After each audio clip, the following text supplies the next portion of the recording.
26. 26 soldiers plucked from amongst hundreds. 26 men who were deemed worthy of one of France's highest honours. 26 officers elevated to a position so influential that their actions would decide the fates of thousands and change the trajectory of the empire that they served. 26 marshals whose skills have been lauded, denigrated and debated for more than 2 centuries. The question of who was Napoleon's greatest marshal has raged since 1804 and will do until 4804. But never has it been put to such a thorough test until now. For 18 months ago, this show embarked on an ambitious odyssey to answer this most enduring of historical conundrums. 26 became 18. 18 was split into 5 heats, and from that crucible, 12 emerged to fight another day. Those casualties? Berthier, Jourdan, MacDonald, Victor, Poniatowski, and Grouchy. Worthy adversaries whose places in this competition were cut cruelly short. Yet there is no time to mourn, no hope for our victors to lick their wounds. For the semi-finals now burst onto the scene like Davout's Corps at Austerlitz. Tonight, an epic brawl is upon us as the show's 5th anniversary extravaganza continues with a 6-way clash of Napoleonic titans. Berthier, Massena, Soult, Lannes, Bernadotte and Oudinot must fight for survival in a balloon debate that could see anyone fall with the smallest of slips. Backs will be stabbed, egos will be bruised, and just 3 will make it through to the public vote that will decide which one goes through to the grand final. This is the Battle of the Marshals, the first semi-final. Up next on the Napoleonic Wars Pod.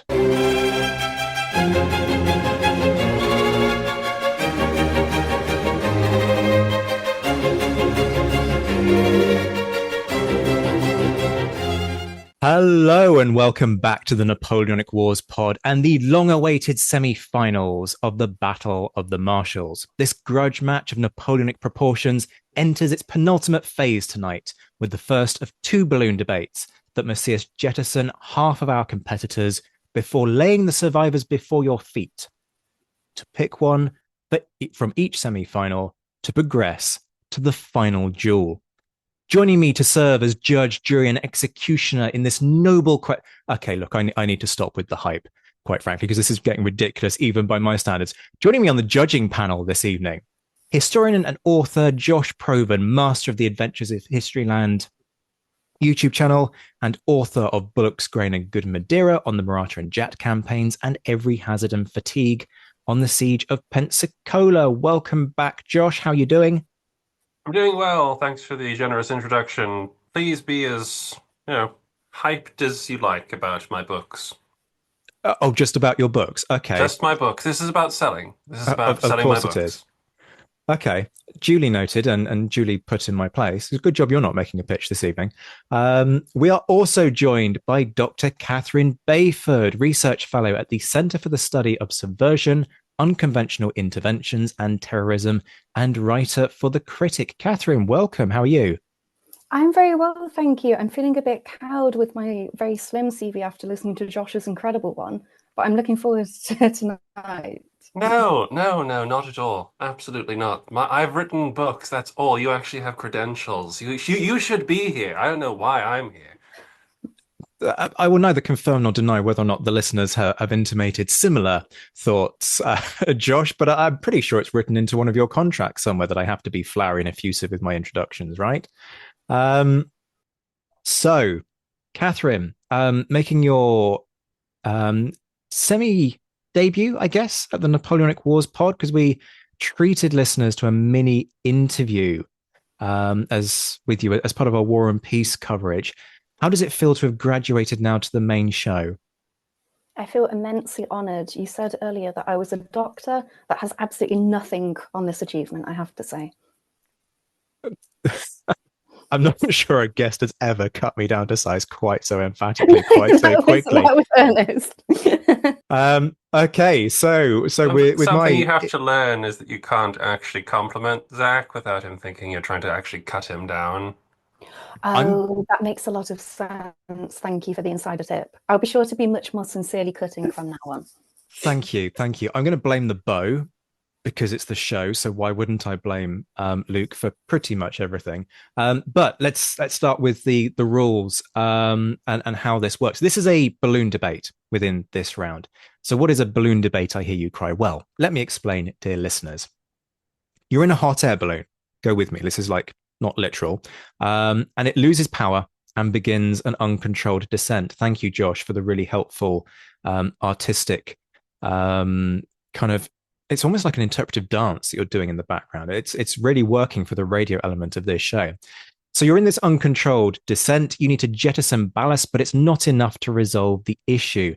In order to save the majority of the people in the basket, you need to enact a lesser of two weevils scenario and start jettisoning people. But how do you decide who to throw over the side? That's where the debate comes in, as people make their case that they are worthy of staying in the basket. We will have 3 rounds, each focusing on a particular theme. In round 1, we look at the greatest moment of each marshal. Round 2 covers their military record as a whole, and round 3 considers their legacy. Each champion will have just 2.5 minutes in each round to make the case for their marshal, and anyone who runs over time will be cut off to the sound of that inimitable line from the Napoleon movie, "You only think you're great because you have boats." You think you're so great because you have boats! But before the judges make a decision on who to callously throw over the side, we are going to spice things up by facilitating some gratuitous backstabbing. There will be an open floor discussion, a fiery debate between the champions in which they may choose to gang up on a particular marshal and highlight their flaws in order to play a tactical game and eliminate a more worthy competitor in order to play on the judges' deliberations and therefore ease the process of their marshal through subsequent rounds. And if you're sitting there thinking that I'm taking this far too seriously, you'd be absolutely right, but this concept has been rattling around in my head for nigh on 18 months, and I am unquestionably overthinking every facet of this at this point.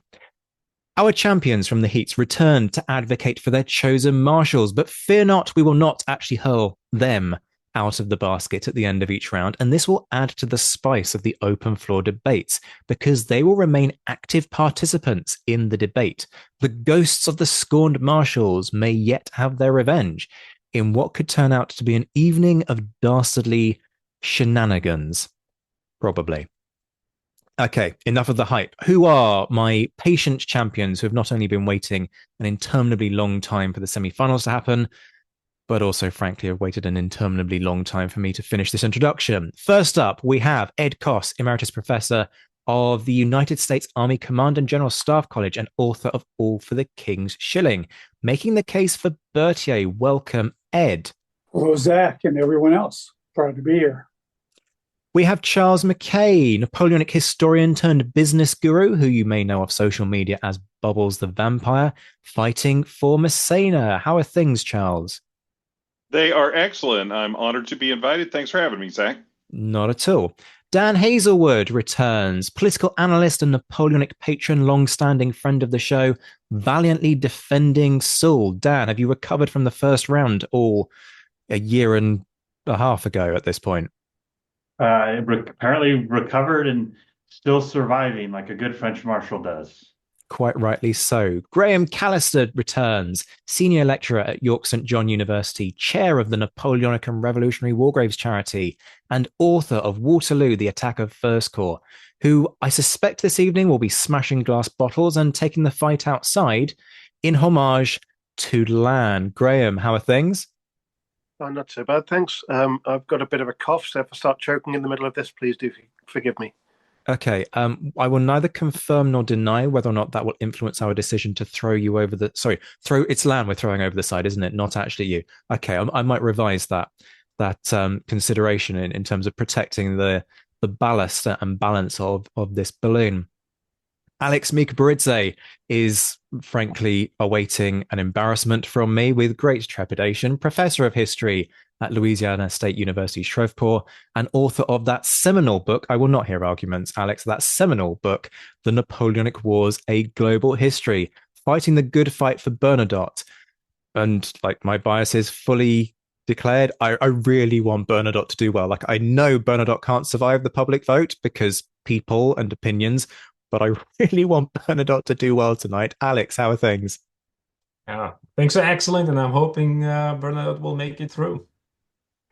And last but by no means least, Joe Ayres, long-standing friend of the Napoleonic Wars pod and a guy who calibrates stuff. Those are his words. Defending Oudinot. Welcome, Joe. How are you?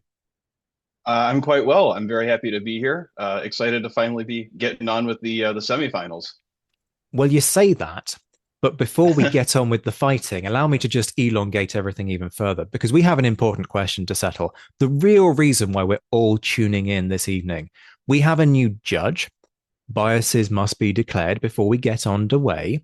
So in time-honored tradition on this show of flogging what is frankly a long dead horse, we're going to reinstate our bar game that is trying to guess people's favorite marshal by putting Catherine under the spotlight. Josh and I each get one question on this, a simple question. Josh, I know your techniques from previous installments of this game, and we each get one guess as to who it might be. Now, Josh, I'm going to be very gallant here, and I'm going to let you go first, which may or may not be a ploy over the fact that I'm struggling to work this one out based on what I know of Catherine and her research interests. So after you, dear Lando.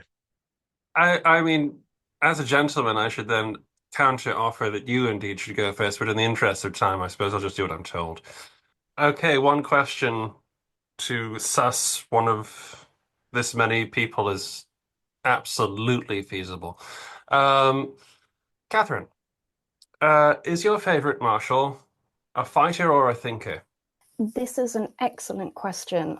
I would say he's a fighter, certainly not a thinker, but most definitely a lover. Ah, thank you. Oh, that was coded. That was almost poetic. We need to have you back, Catherine. Like that was very good. Okay, Josh, because it's your question, I'll let you take a guess first. I only get one guess, and I have to wait until, and you get the benefit of mine, but you, but I don't get the benefit of yours. Yes. Oh dear. I suppose one of the cavalrymen, possibly. So, because unfortunately, quite a few of them were fighters and lovers. So, the most, I'm okay. Shooting the dark, Berthier. I'm afraid that that's not my marshal. Fair enough. Okay. So we each get a guess per question that's asked. So I also get a guess at this point, which will help you in the long term, Josh, because then you can get the second guess after I've asked my question. So don't deploy maths at me. Well, look, it's because this show is highly mathematical. Of course it is. Catherine, I'm going to guess at Murat. Zach, you are absolutely spot on. Huzzah! Victory. The other cavalryman. Bragging rights, I'm sure, but it was the way you said, definitely not a thinker. Yeah.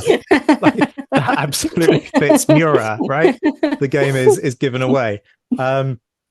Okie doke. So there we know, and we shall have to take care in the second semi-final when Catherine returns, and Murat does indeed feature in that round. But it means that biases can be put to the side. Well, actually, my biases can't be put to the side because Bernadotte's in the house this evening, so lots of luck where that's concerned.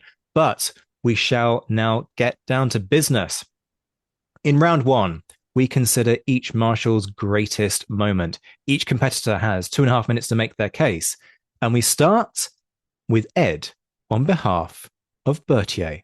I'm going to do this in first person. My best moment must have been the 1805 campaign of the Third Coalition, when Napoleon and I, and of course the Grande Armée, decisively defeated a much larger Austrian-Russian army.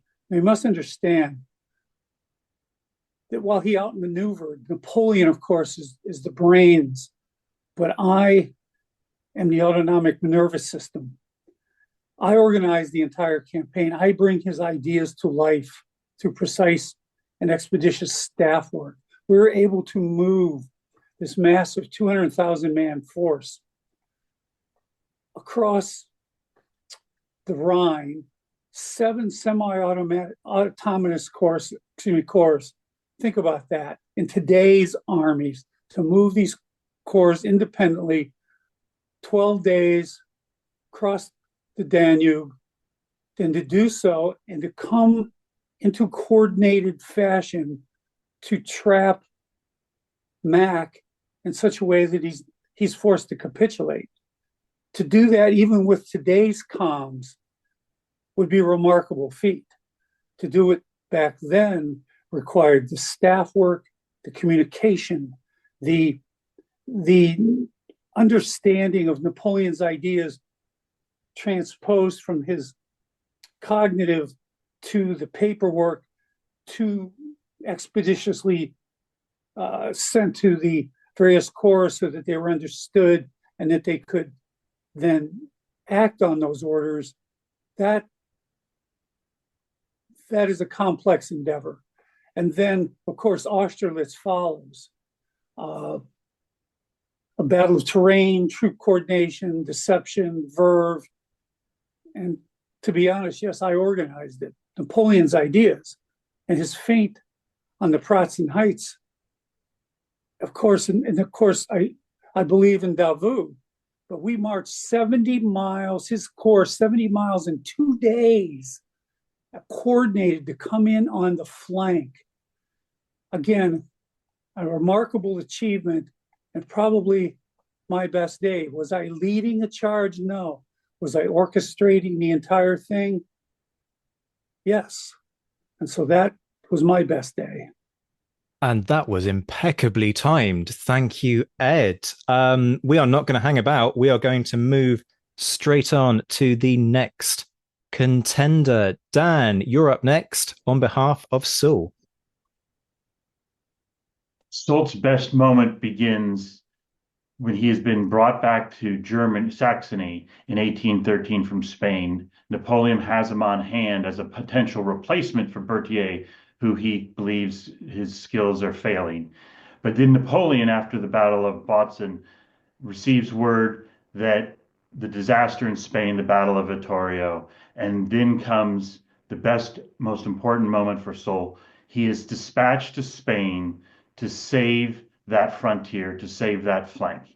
He goes down there. He finds, when Napoleon receives words, Wellington's army, as it approaches San Sebastian, is just over 500 miles from Paris. Bautzen is 670. At this moment, Wellington is potentially a greater threat to the core of France than the Russo-Prussian forces during the armistice. He sends Soult. That's the only person he trusts. That is Caulaincourt's record of it. He sends him down.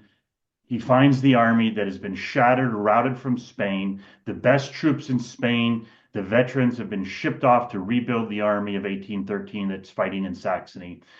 Soult arrives, immediately injects order and discipline, reorganizes the army very carefully, very artfully, keeping regiments that have been fighting together so they can function. But they've lost their veterans and their best. He receives the orders from Napoleon to attack Wellington. He then proceeds immediately to launch the counterattack. Wellington believes that the relief is coming to San Sebastian through the pass there. Soult launches his main move through Rosenval, but his tired, beaten, raw troops are no match for the veterans that Wellington has led across Spain. He's repulsed, but over the next months, Soult, with an army that's ever shrinking, holds Wellington to be a non-factor in the fall of France and the end of Napoleon's First Empire. And that is his best moment. He has been there, and actually Charles Oman in his History of the Peninsula says, the quote is, "No general save William III ever won so much from a series of defeats as Soult in 1813 and 1814. He kept the peninsula to be irrelevant to the outcome of Napoleon's future. and that is his finest moment in protecting Napoleon as his marshal. This is a role that we're on here in terms of timings. Thank you very much, Dan. I think the Wellington fan club might have issues with you in relation to some of what you've said there, but we will get into that in due course. Next up, we are going to Charles on behalf of Massena. Well, this is a real problem here because in terms of greatest moments, there's an embarrassment to riches for Massena. I could talk about Rivoli. I could talk about Zurich. I could talk about the heroic siege at Genoa. I could talk about marvelous things he did at Essling, but I'm going to focus on Zurich and set the scene. It's late spring 1799. The French armies are in disaster. Armies to the north and to the south have both defeated French armies. It's only Massena with 90,000 men standing in the way between a combined Austrian-Russian force and invasion of the homeland and perhaps the safety of the Republic itself. And Massena, grasping the situation, launches an attack on the Austrians and Russians at Zurich. After the Austrians inexplicably move Charles north, Massena sees the moment. He wins the second battle of Zurich, defeating the Austrian and Russian forces there, just as the legendary General Suvorov for the Russians is coming up from the passes from the south, along with his reputation bringing a force of men to reinforce the Allied cause. Massena moves decisively south, blocks the advance of Suvorov, compelling Suvorov to make a heroic but necessary retreat. And in so doing, not only has Massena turned away the most legendary general of the Russian army, he's also, in so doing, saved the Republic. And that is Andre Massena's finest moment. You didn't even need the full 2.5 minutes. This is getting ever more impressive. I wonder if we're going to get shorter and shorter, and our final round, somebody's just going to sort of cover this in about 4 seconds. Well, Massena's record stands for itself, so. Okay, a bold statement that I'm sure others will heckle you for in the open floor debates. We are going to bring it. This is fighting talk. This is feisty stuff. This is exactly the kind of bear baiting I am here for on this show, quite frankly. All principles have gone out the window and it's all about the arguments at this stage. Next up, we are going to go to Joe covering Oudinot. All right. Marshal Oudinot should not be eliminated from this round because his finest moment, enabling and guarding the crossing of the Berezina, ensured that there would be a Grande Armée to fight in the campaigns of 1813 and 14. At the Berezina, the Grande Armée faced near certain destruction if they couldn't get across. And instructed by Napoleon to cross at Veselovo, Oudinot demonstrated shrewdness and judgment by instead electing to cross farther south at Studianka, citing better terrain, and then extended the army's chances by engaging in extensive misdirection, faking bridge building at Ukolodi, making diversions toward Ukolodi and Stakov, and having his chief of staff interrogate townspeople about the crossing site at Ukolodi, expecting them to go back to the Russians and tell them about it. Once the bridge was built, Oudinot's Second Corps was among the first across the bridge, where he immediately set to work leading a savage defense of the bridgehead. He launched several attacks into the teeth of Russian dragoons and canister shot in order to menace the Russian artillery threatening the bridge, and successfully drives them back to defend their own artillery. He continues to lead that successful defense of the bridgehead until he pays his share of the terrible price paid at Berezina in the form of his 22nd battle wound, which is a musket ball to the side. Without crossing the Berezina, the Grande Armée would not have survived in any fashion the retreat from Russia. Napoleon himself may not have survived. It was Oudinot's duty to ensure that both his army and his emperor made it across the river, and he performed it in exemplary fashion. And that's why Marshal Oudinot should stay on the balloon. This is insane. Like, you guys, I thought I was being harsh with the brief of 2.5 minutes. That was 90 seconds. Impressive. We will debate that suggestion in just a moment. But first, we've got 2 more marshals to cover. Graham, I'm coming to you next. What is Lannes' greatest moment? Okay, so Lannes is pretty unique amongst the marshals and having several really standout moments that demonstrate a range of rare military talents. And these are moments as a marshal, not a general, Massena. So this is from expert command of the advanced guards destroying the Prussian force at Saalfeld, or to more or less independent command of an army routing the Spanish at Tudela in 1808. But where he really shows his greatness as a marshal in the Grande Armée is at Friedland in 1807, which shows his brilliance on a number of levels. Tactically, operationally, in use of terrain, in command and control of his own forces, and in coordination with friendly forces. So basically what happens is Lannes' 25,000 odd men are on one bank of the River Eller, Bennigsen's 60-odd thousand Russians are on the other bank, and Lannes knows that Napoleon basically needs to trap the Russians, stop them playing cat and mouse, and he decides he needs to pin this Russian force in place for Napoleon to come up and destroy it. So great strategic and operational awareness, which is actually fairly rare amongst the marshalate. So next, he shows superb awareness not just of the battlefield, but of the wider campaign space.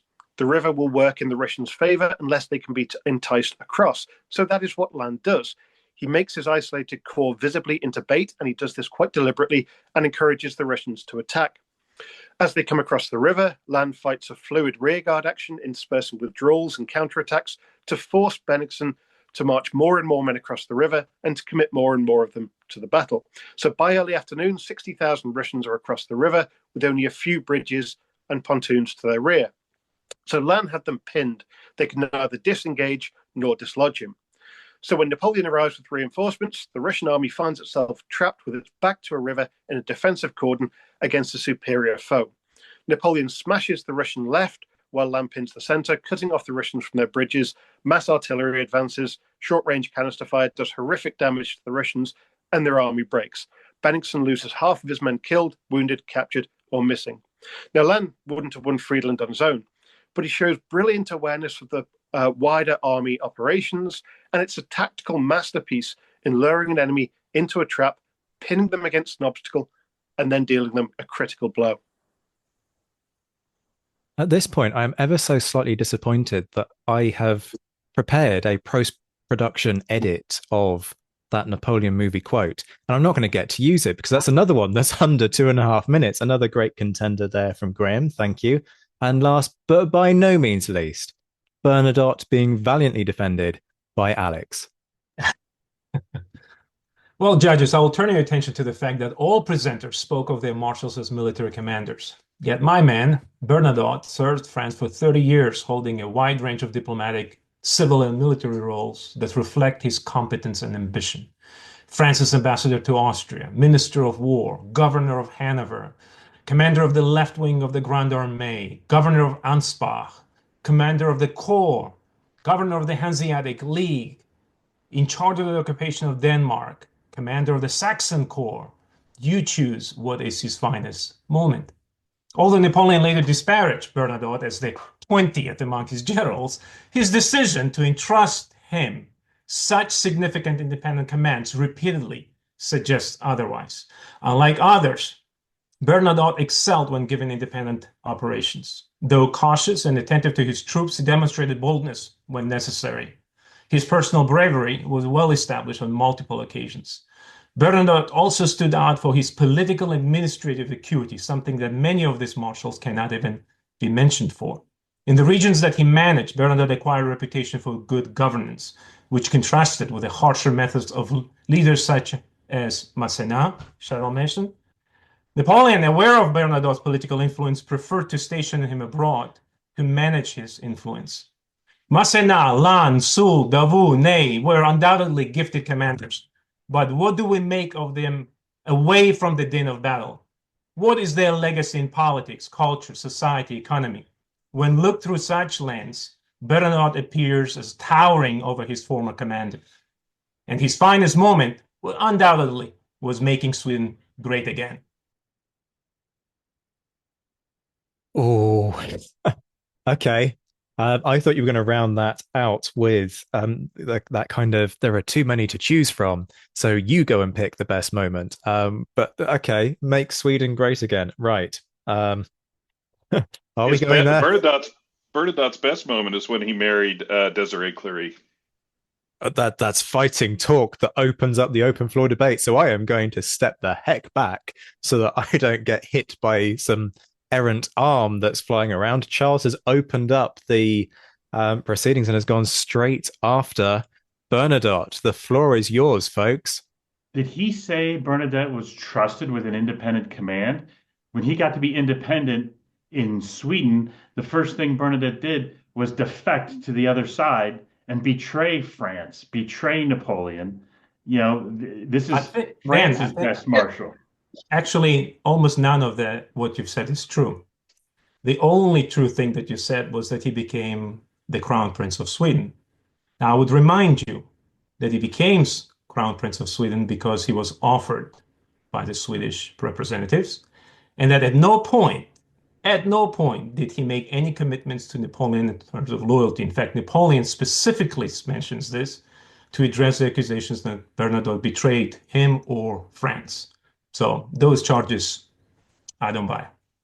So I just want to make sure that I understand what the Crown Prince, formerly known as Marshal Bernadotte, is saying here. That his best moment was his service to Sweden. His best moment as a French marshal was his service to Sweden. Do I have that right?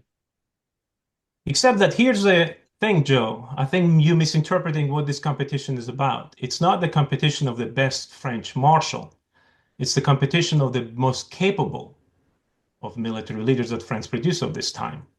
If any of these guys, like Davout, like Massena, like, let's say, Murat, were capable enough, they would have been able to retain their position, except they were not. Bernadotte was. And that's, I see, his biggest success as the marshal, why he's the greatest of the marshals. The fact that he not only acquired what other marshals wanted, but retained it to the end of his life. More than this, while other marshals' descendants are roaming around, unknown, where is Bernadotte's family? Still ruling Sweden. Zach, may I ask for, that was very eloquent, but I understood the competition to be the best marshal, not the one who was able to manipulate or move his position from, because I was kind of confused when you're serving someone and then you now take the throne. Is that, I'm not sure how that is a perpetuation of your marshal. That's because you represent Berthier, and Berthier was the glorified clerk. Now, see, we don't want to start poking eyes here. That would not be something beneficial to your argument long term. I'm just asking a question. No, what I'm saying is that Bernadotte was never in a position of subservience like many of the other marshals. But he was a marshal. His allegiance was to Napoleon. When you now shift to some other priority, that to me, like you tried doing that as a U.S. soldier, that's verboten. You can't do that. But I would remind you that this is not Bernadotte simply quitting French military service or kind of leaving France on his own. This is Bernadotte having multiple meetings with Napoleon and negotiating this acceptance. In fact, one of his remarkable accomplishments is the fact that he was able to negotiate with Napoleon an arrangement in which he is not making any commitments whatsoever to Napoleon of loyalty or alliance or supporting his cause. That's an incredible accomplishment, which is why this whole conversation of Bernadotte betraying France in 1813 or 14 is nonsense. There were no commitments. You can expect him maybe as a Frenchman, but you certainly should not expect him as the Crown Prince of Sweden. Yeah, Alex makes a really good point there, that Napoleon never expects Bernadotte to still be a Frenchman after he goes to Sweden. You know, he gives him this emancipation from French citizenship. He allows him to go to Sweden. So Bernadotte's best moment really is wiggling out of Napoleon's service. This is it. I suppose we could say he's got a good military moment, but let's be honest, he doesn't. As an actual general, he's pretty rubbish during the wars, which is why he's best as an administrator. And, when it comes down to his best moment being after the war, serving elsewhere, I mean, Lord Liverpool wasn't a better military commander than Wellington just because he was a better politician, was he? So, yeah, sorry, Bernadotte. Not a big fan. I think Alex makes a great point, though, that there's really an outstanding characteristic of Bernadotte. He is a conniving, sneaky person along the Metternich and Talleyrand, characteristic and levels, but that's not what a marshal's about. I'd echo that one. I like that. I would disagree with that completely. First of all, he's not conniving. Again, give me an example of his connivance. Go ahead. I bow to your knowledge of the subject. Oh, no. You brought it up. Let me finish. I want an example. You just elucidated what he was conniving at, is that he was able to finagle Napoleon into convincing that he was bringing Sweden into the greater French orbit without promising Napoleon anything and being released from his loyalties to France so he could pursue his own agendas outside that which makes a great marshal. No, then, again. Makes him very slick. Go ahead, Ed. Go ahead. I was just saying, it makes him very slick. He has different long-term goals and, objectives to follow. I'm not sure that I would qualify him under this umbrella of what makes him the best marshal. He certainly was a qualified politician with different goals, but I'm not sure it falls under the umbrella of what this competition is about. Hello and welcome, folks, to the Battle of Bernadotte. Now, we passed the 5-minute time limit quite some time back, so technically I should play. In fact, I am now going to play that sound because then it will vindicate my choice of securing it for post-production. You think you're so great because you have boats! Before we do proceed to judges apparently casting Bernadotte over the side, that seems to be the general mood that has been thrust upon us. I suspect I'm the reason. It's me. Hi, I'm the problem. It's me. Because it's my podcast and therefore I will make it all about me. And by confessing to my biases in favor of Bernadotte, I suspect there has been a cabal formed against him. Does anyone want to say anything about any of the other marshals? Or are we just all going to pile on poor old Bernadotte? No. Well, I think he went last, right? And he did a masterful job. I appreciated it. It was in the Bernadotte vein for me. And he was perhaps a little overly slick. He may have oversold it a little bit, and hence the reaction. That's just my impression. I do want That was a good pitch about why he's supposedly a decent bit of Swedish royalty, but not a French marshal. Well, Joe, let me maybe say that if this competition was about the most successful marshal, I don't think we would have any discussion. Thank you. If he's the most successful. I do take the point that Bernadotte is not necessarily the most capable of Napoleon's marshals. Massena has wonderful display of his tactical and operational brilliance in Zurich. He's performed very well in Peninsula, even if we count the ultimate defeat.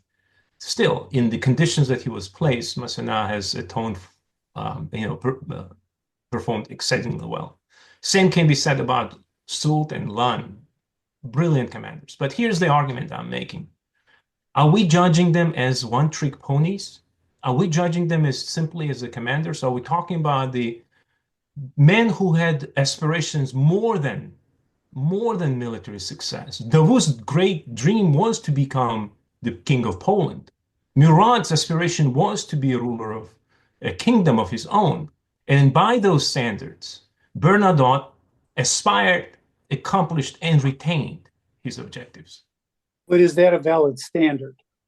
Because a marshal serves France, they serve Napoleon, they don't serve necessarily their own ambitions first. But they do, Ed, they do. Napoleon serves his ambitions first. Of course, but that's Napoleon. I don't. Berthier, should we talk about what was Berthier doing after the 1814? Was he serving his personal ambition or Napoleon? Somebody was helping out. Well, eventually somebody's helping him out of a 4th-story window.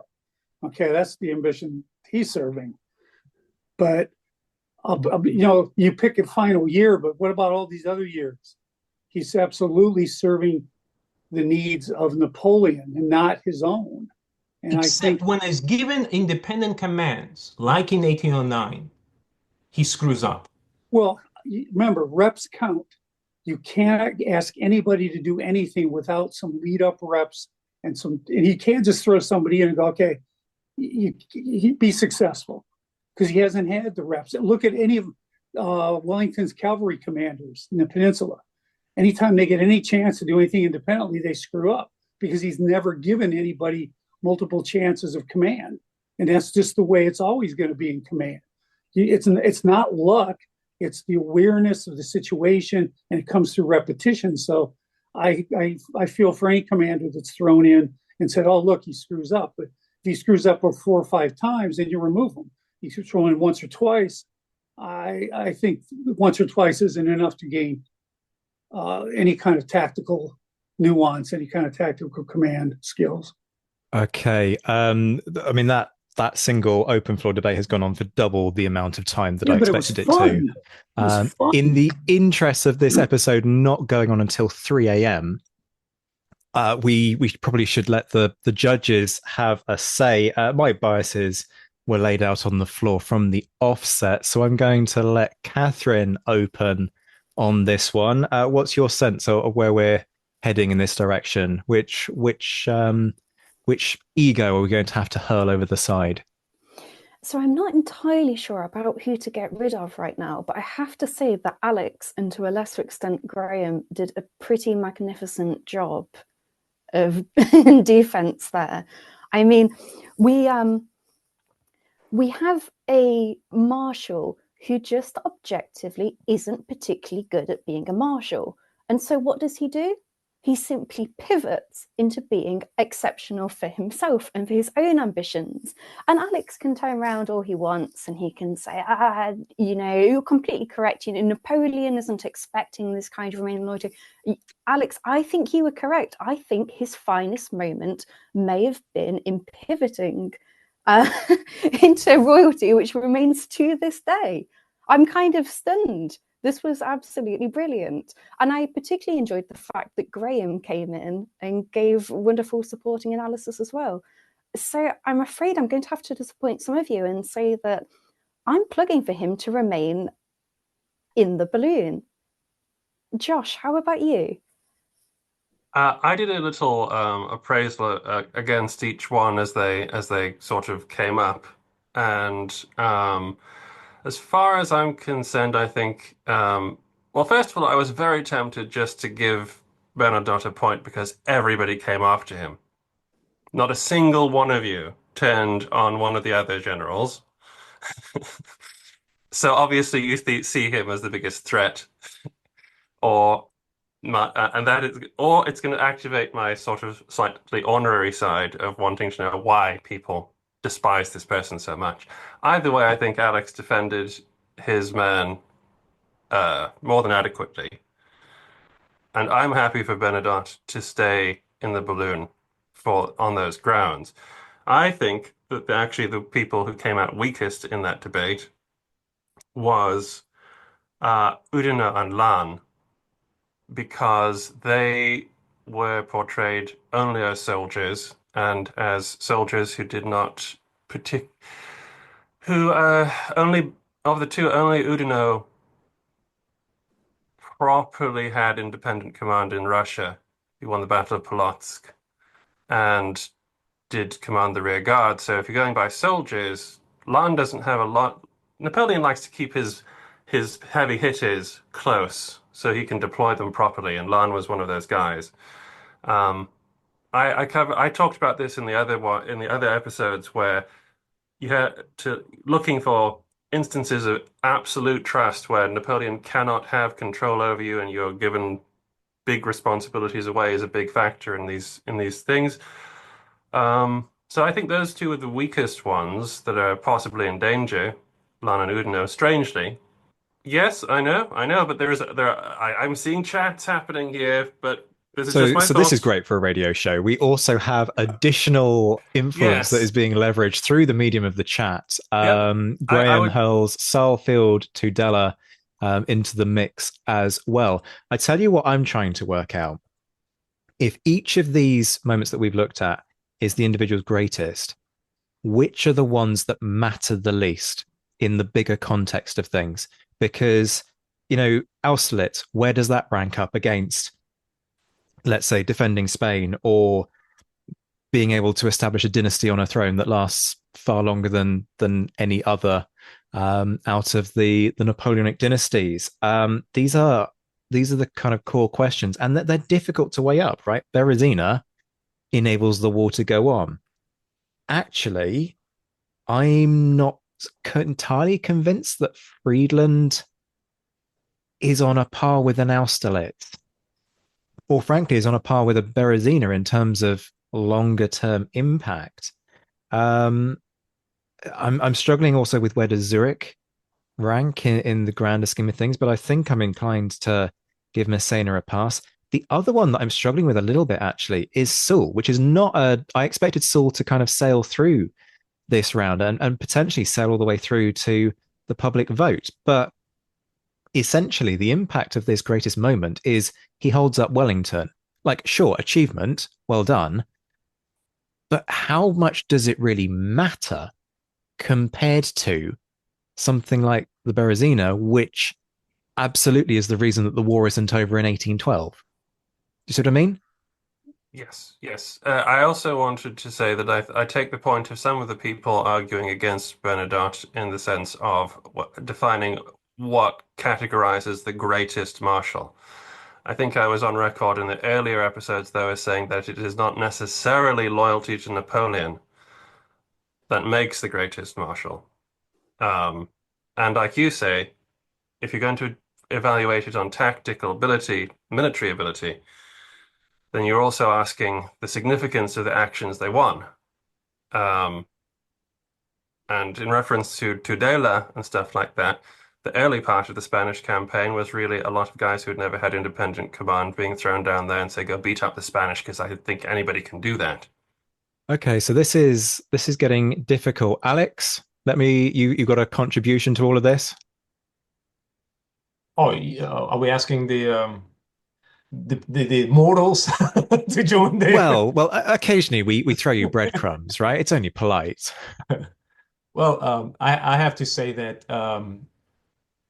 again, after the contentious debate, I do want to reach out to my fellow marshals and say we're dealing with individuals who have a great range. Most of them have a great range of talents and been employed in variety of missions. So for Lannes, for all the military brilliance that he shows, we have to remember that he was also a diplomat, and Napoleon has used him as such in relationship with Portugal. With Soult, we should not forget that after a military career, he actually has a wonderful administrative political career, serves as a minister of war. And don't forget, he is 3 times France's prime minister. So I would certainly highlight not just from their point of view, at least from my point of view, this man have long career. Soult is born in 1769, same year as Napoleon, but he dies in 1851. He has a long life, and to reduce it to just 10 years that he, let's say, served in Napoleonic Wars would be a disservice to him, because there's a lot more that can be said about this man. And I will let Joe talk about Oudinot and his career, but a brilliant tactical commander who also has a successful career after the war. Ed wants to chip in. So Ed, very quickly, and then I'm going to allow the judges to reconvene. And you should. It's just that longevity is sometimes something over which you have no control. And to say that he lived 1851, so he had all these other accomplishments in there. We should have better defined what a marshal constituted before we started any of this. Oh, yeah. No, we definitely shouldn't, because then we wouldn't have had this vociferous debate happening. This is precisely why I leave all of the agenda on the floor for you guys to scrabble over and then start stabbing one another with. Catherine, let me bring you back in. Yes, and I think I have to say that I disagree slightly with Josh here, who was earlier saying that he was a bit unsure about Lannes. I have to say, Graham did an absolutely excellent job in convincing us of his brilliant sort of strategic and operational abilities at the same time. Graham was also very sneaky, using a beautiful overarching argument as well as one particular moment. But I have to say, he's gotten away with it quite well. Lannes is legendarily one of the greatest marshals. He stands because in that light because he was one of Napoleon's best friends. Also, he was renowned throughout the army, beloved throughout the army, especially as a vanguard commander, in quotes. He showed incredible tactical skill. Like Alex said, he was also used because he was trusted by Napoleon in diplomatic senses as well. The problem with sort of like, I just felt that the deployment of the use of Friedland as the example was perhaps not the strongest one, where he is, although fixing the Russians in place for the knockout punch, a lot of marshals could do that, and he's not in independent command of the army, and as he admitted himself, this was not a battle that Lannes won himself. You could also credit the artillery and several other corps for their point in the battle as well. So I'm not sure I can actually kick him out of the balloon just because I know how renowned the man is. It's just that, for instance, Dan did I think a very good job with Soult, actually, in terms of picking out a single incident that makes him a very talented military commander, because that was, salvaging that army was not an easy thing to do. I have to say the chat is on absolute fire at this point. If we were in a pub, we would have burnt it down already, and we would have to continue this debate outside in the snow. This is all great, but it's not helping us move towards a decision. No. So I'm going to have to start pressing us on this. Is the consensus that we're not going to jettison Bernadotte? We'll start working this out by process of elimination. I'm getting nods from my judges. Okay, so if Bernadotte is staying, is Berthier staying? I'm getting nods from Josh. Oh, Catherine, you seem to be prevaricating here. Oh, do you know what it is? I was so focused on Bernadotte for a second and so moved by just how forcefully I was going to retain him in the balloon for this that it took me a second for my mind to catch up with who was being discussed there. Okay, fine. So apparently Berthier survives for another 5 minutes. Massena, do we think Massena is perhaps looking vulnerable here? Josh, in fact, you just go, no, Zach, he's not. But Catherine, you look a little bit hesitant. Well, my problem is again, I'm being constricted by the fact that we're discussing the best moment. But I think, was it Charles who was defending Massena earlier? I have to say, he used the phrase "an embarrassment of riches," and I thought that was a particularly interesting phrase because it really was an embarrassment of riches at time, but perhaps not on the military stage. So I'm being poisoned slightly by that, I have to say. Okay, so I'm going to rank that as a question mark beside Massena. Who haven't we discussed yet? Oudinot. I think Oudinot has to stay. I think the Berezina is too important an individual moment. Right. So, go on, Josh. Tell me why I'm wrong. Right. Berezina is the product of, again, many hands. Oudinot is the guy who is there first. He's very capable tactically. To say, though, however, that there is no army unless the Grand Army escapes Russia is a bit of a bold claim, because it was only the Guard that Napoleon cared about getting over that stupid river. So long as the Guard gets away, that's fine, and that was eminently possible to do. And again, Poniatowski probably could have got the army across. Several other generals, if they were not in the position that Oudinot was in, could have got across. Why was he there, in fact? Well, because he wasn't actually able to take St. Petersburg against Wittgenstein. and got driven back, and he had to fight like the devil to keep the Russians off Napoleon's tail because he was the only one left and because he had not taken St. Petersburg. So what I'm saying is also the army that was reconstructed in 1813 is very little to do with the army that was lost in 1812. So again, it's not as strong an argument. Brilliant piece of soldiering, no doubt. It's just But history is made by the people who turn up. You could say that about fundamentally anyone, that anybody parachuted into that scenario, but who gets given the task and who makes the most of the opportunity. well, yes, but he wasn't the only one in charge of the rear guard either. Yeah, okay, that's true. Yeah, all right then. So I shall withdraw and see if we can outflank this by finding a more vulnerable marshal, but I don't think we're going to succeed. Lannes? I was mean to Lannes earlier, but it pains me. I like Lannes. Catherine? I'm afraid that I think Lannes might be stronger than Oudinot here. What are you thinking, Zach? You're looking quite shocked at that. Yes. Because I maintain that Oudinot keeps the war alive. No, he doesn't. Does. Literally does. No, he literally doesn't. You know the whole double bluff thing is Napoleon's idea. Anyway, he tells Oudinot to do it. But then Oudinot does it. If Oudinot screws it up, Napoleon turns Oudinot into Grouchy. That's what happens. He's against a blinking admiral. Anybody could do it. You know who's on the other side of that stupid bridge? A guy who's in charge of the blinking Balkans and the Black Sea Fleet. I wasn't expecting to get the heat in this episode, if I'm honest. The boats guy, yes, Alex. Alex is not helping the situation by just screaming boats into the chat. You think you're so great because you have boats!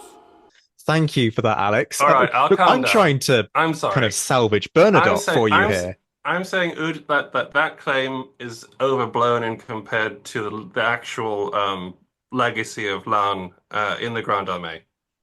Okay, so it seems that Lannes is destined to certainly out-survive Oudinot in this process of elimination. Soult, we haven't discussed Soult yet.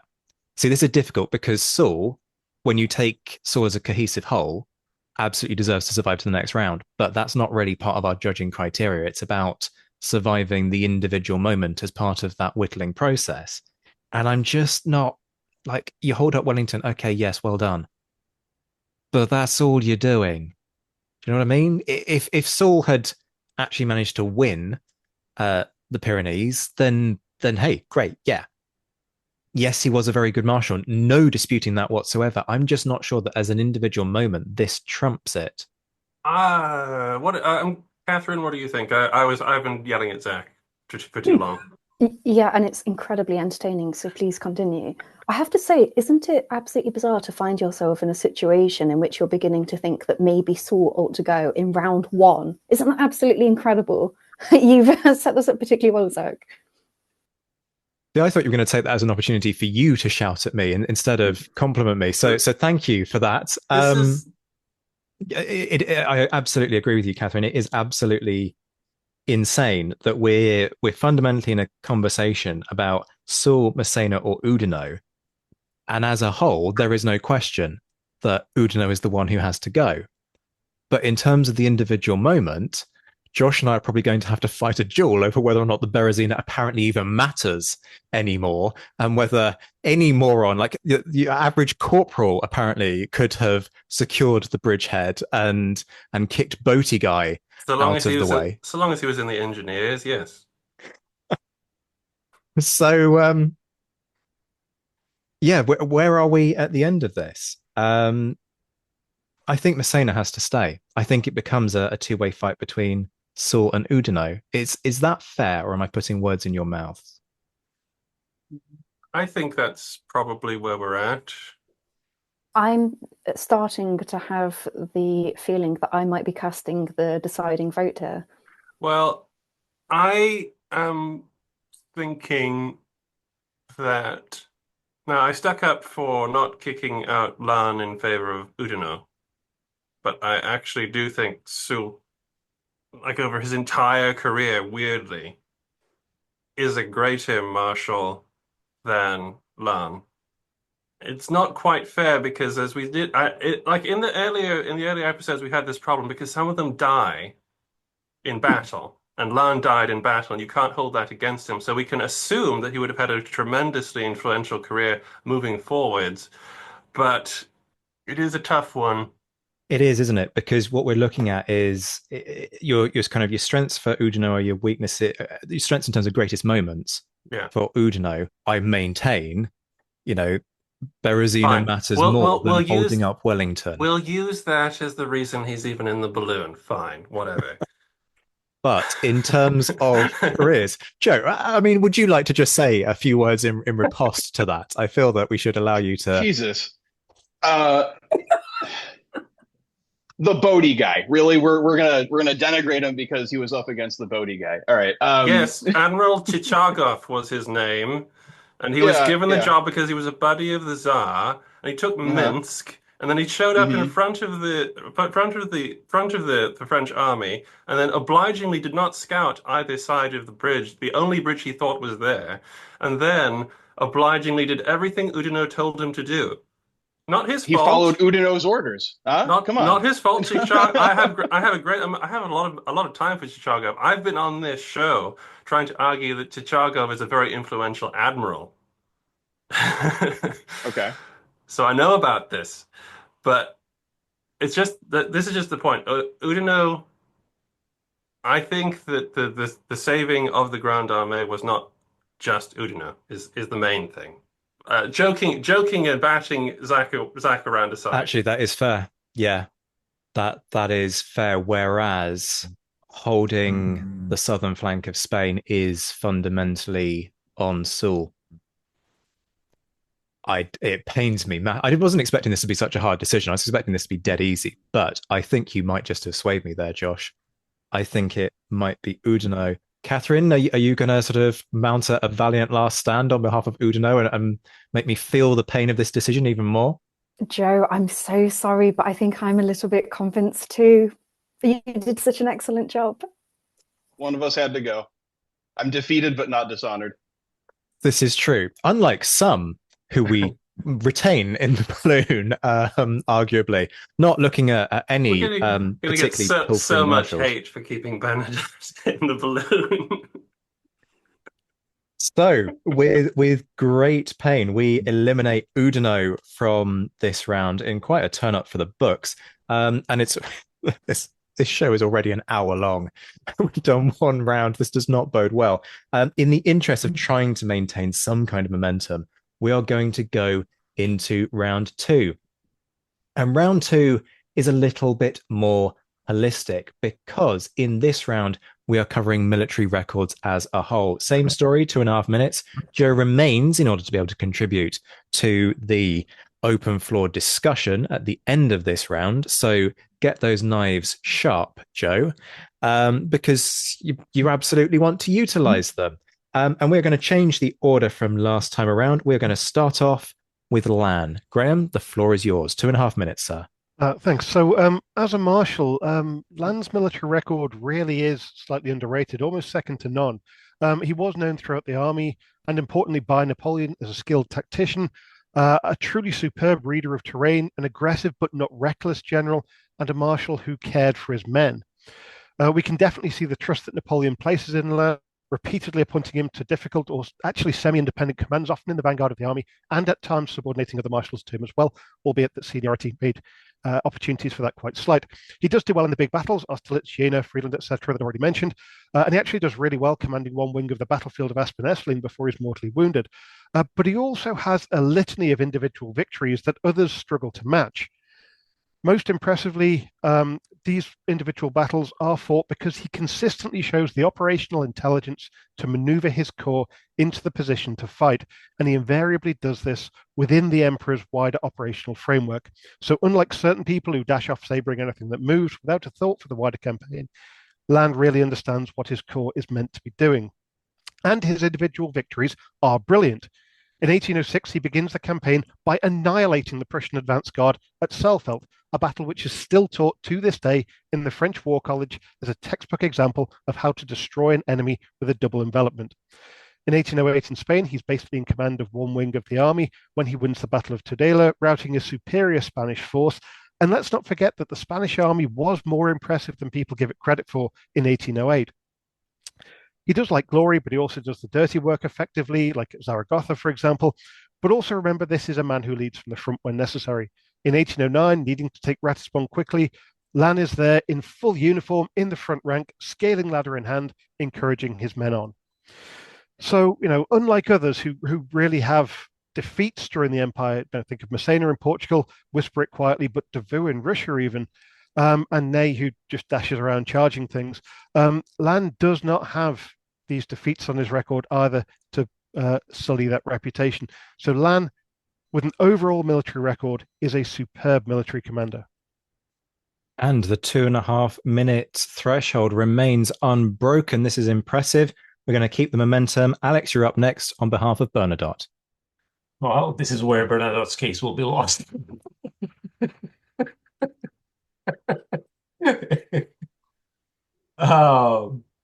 What can we say about Bernadotte as a marshal, as a military, right? The focus is on military. Well, we can say that he has good moments during the revolutionary era. In 1795, he's a general of division. He plays an important role in the French operation in Rhineland. In 97, he serves already under Bonaparte, right? He's the one who brought the reinforcements. And in this kind of the decade and a half that Bernadotte is serving alongside Bonaparte, more or less, I don't think he had many opportunities for independent command, like, let's say, some of the other marshals have. But as a marshal of the empire, he commands the left wing of the Grand Army in 1805, 1807, the vanguard of the Grand Army in late 1806. He's present, and his performance is praised by Bonaparte at Austerlitz, at Halle, at Lübeck, at Ratkov. There is a long-standing debate about his alleged failure to support Davout at Auerstadt in October of 1806, but I'm of the opinion, having looked closely at Napoleon's orders and the examination of terrain, that the criticism, popular criticism that is levied at Bernadotte is actually unwarranted. And the fact that Bonaparte did not strip him of the command or did prosecute or court-martial him testifies to the fact that all these accusations were not of serious grounds. Bernadotte himself had a good reason for complaining that Napoleon purposefully entrusted him the command of foreign rather than French troops. And I would remind listeners that he's consistently given non-French troops, Bavarians in 1805, Poles in 1807, Dutch in 1808, Spanish late 1808, Saxons in 1809. In fact, I would go as far as to say that no other marshal commanded this many diverse troops on consistent level, on consistent grounds. You think you're so great because you have boats! Okay. I love the way that you cut the legs out from underneath your argument right from the start by saying, yeah, nah, Bernadotte's not going to survive this round. Yeah, you might not be wrong. It's all I can say in reference to that, and it pains me to say it. Well, knowing that Massena and Lannes are here, not to mention Soult. Interesting that you didn't single out Berthier. Not that I'm trying to stir the pot or anything. And on that note, a drink. On that note, Ed, would you care to make the case for Berthier? I certainly would. But as a humble individual, I want to acknowledge my fellow marshals and know that I'm a creature apart. I had a few moments of physical glory, although I did lead the charge across the bridge at Lodi, and the next year I did lead a cavalry charge. I was wounded. I was not just a paper pusher, but in many ways, I was indispensable. but I was not one leading the charges. I was the one organizing the 3 levels of warfare: strategic, operational, and tactical. Napoleon's doing the strategic work. And then he's giving it to me to translate, and it's a grind, concepts into functional timed paperwork. And I was known for having to work prodigious hours to make this happen. Is there glory in it? Not much, except if you're looking at his victories. And indispensable, I mean, who's going to replace me? Who could you just plucked out of anywhere to make this engine work? So while I acknowledge the wondrous achievements of my other marshals, these tasks that I was given, they're a grind. But the successes of all these campaigns, I humbly to say I made the engine run. If you understand the decentralized campaign system by which Napoleon's vision was orchestrated, therefore, on the operational and tactical level, all those orders had to come through me. And I had to make sure that they were disseminated in time, in the right way, communicated.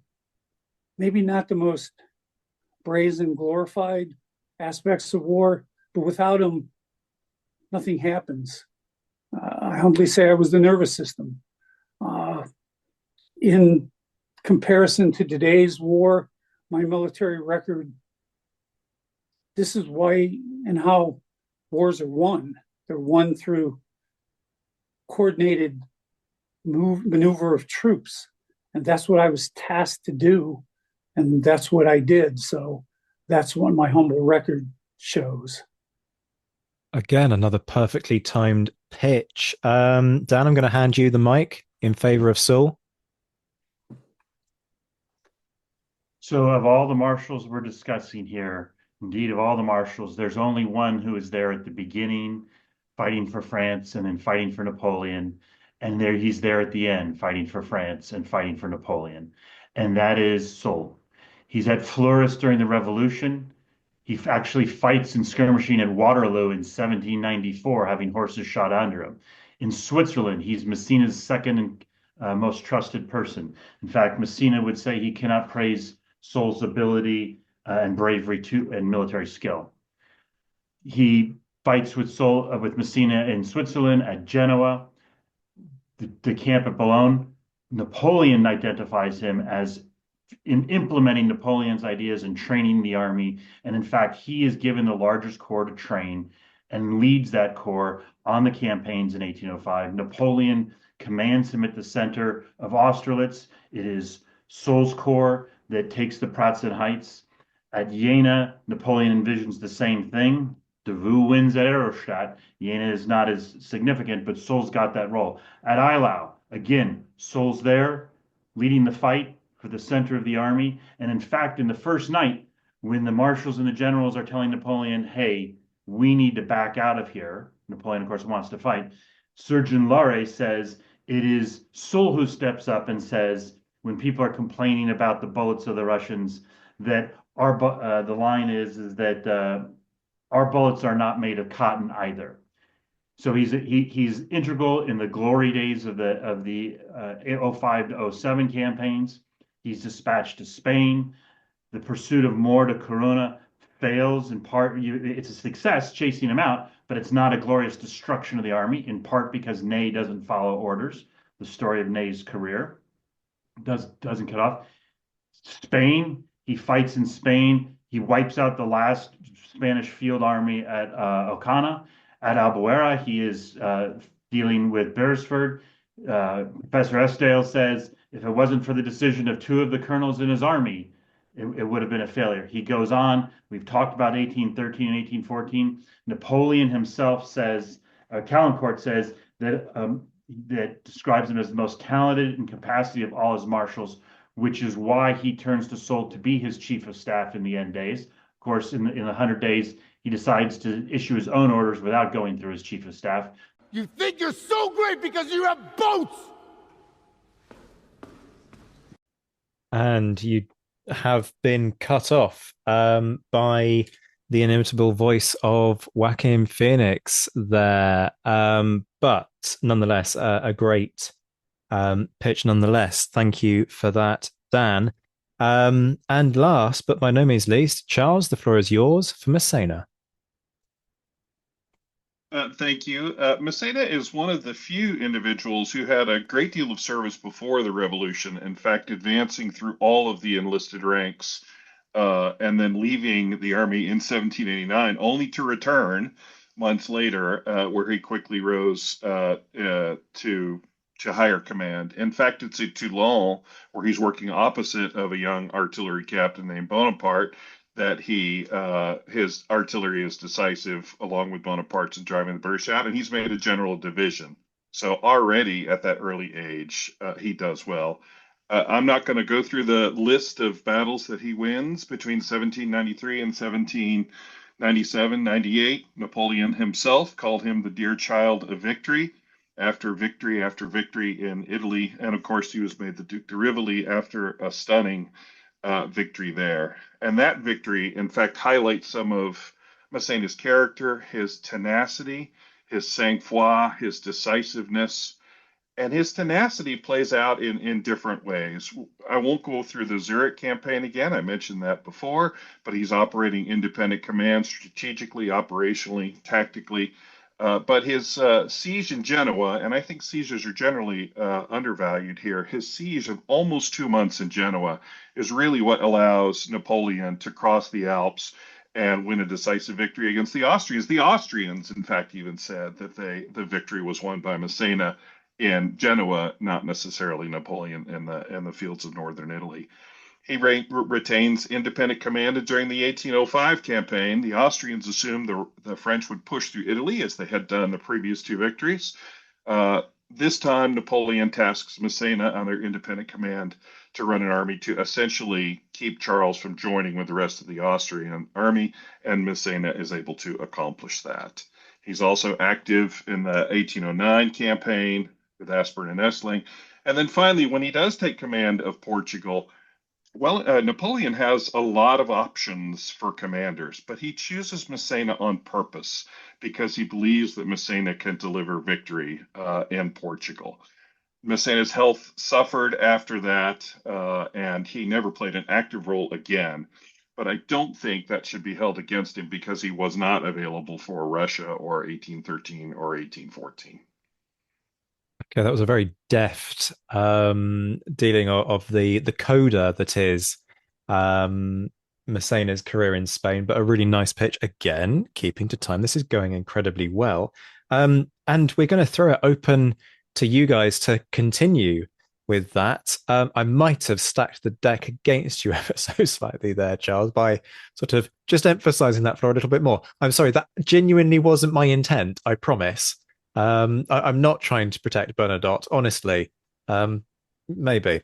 But the knives are out. The floor is yours. There are a few embers glowing from the last fire that you kicked off. So feel free to stoke it and off you go, folks.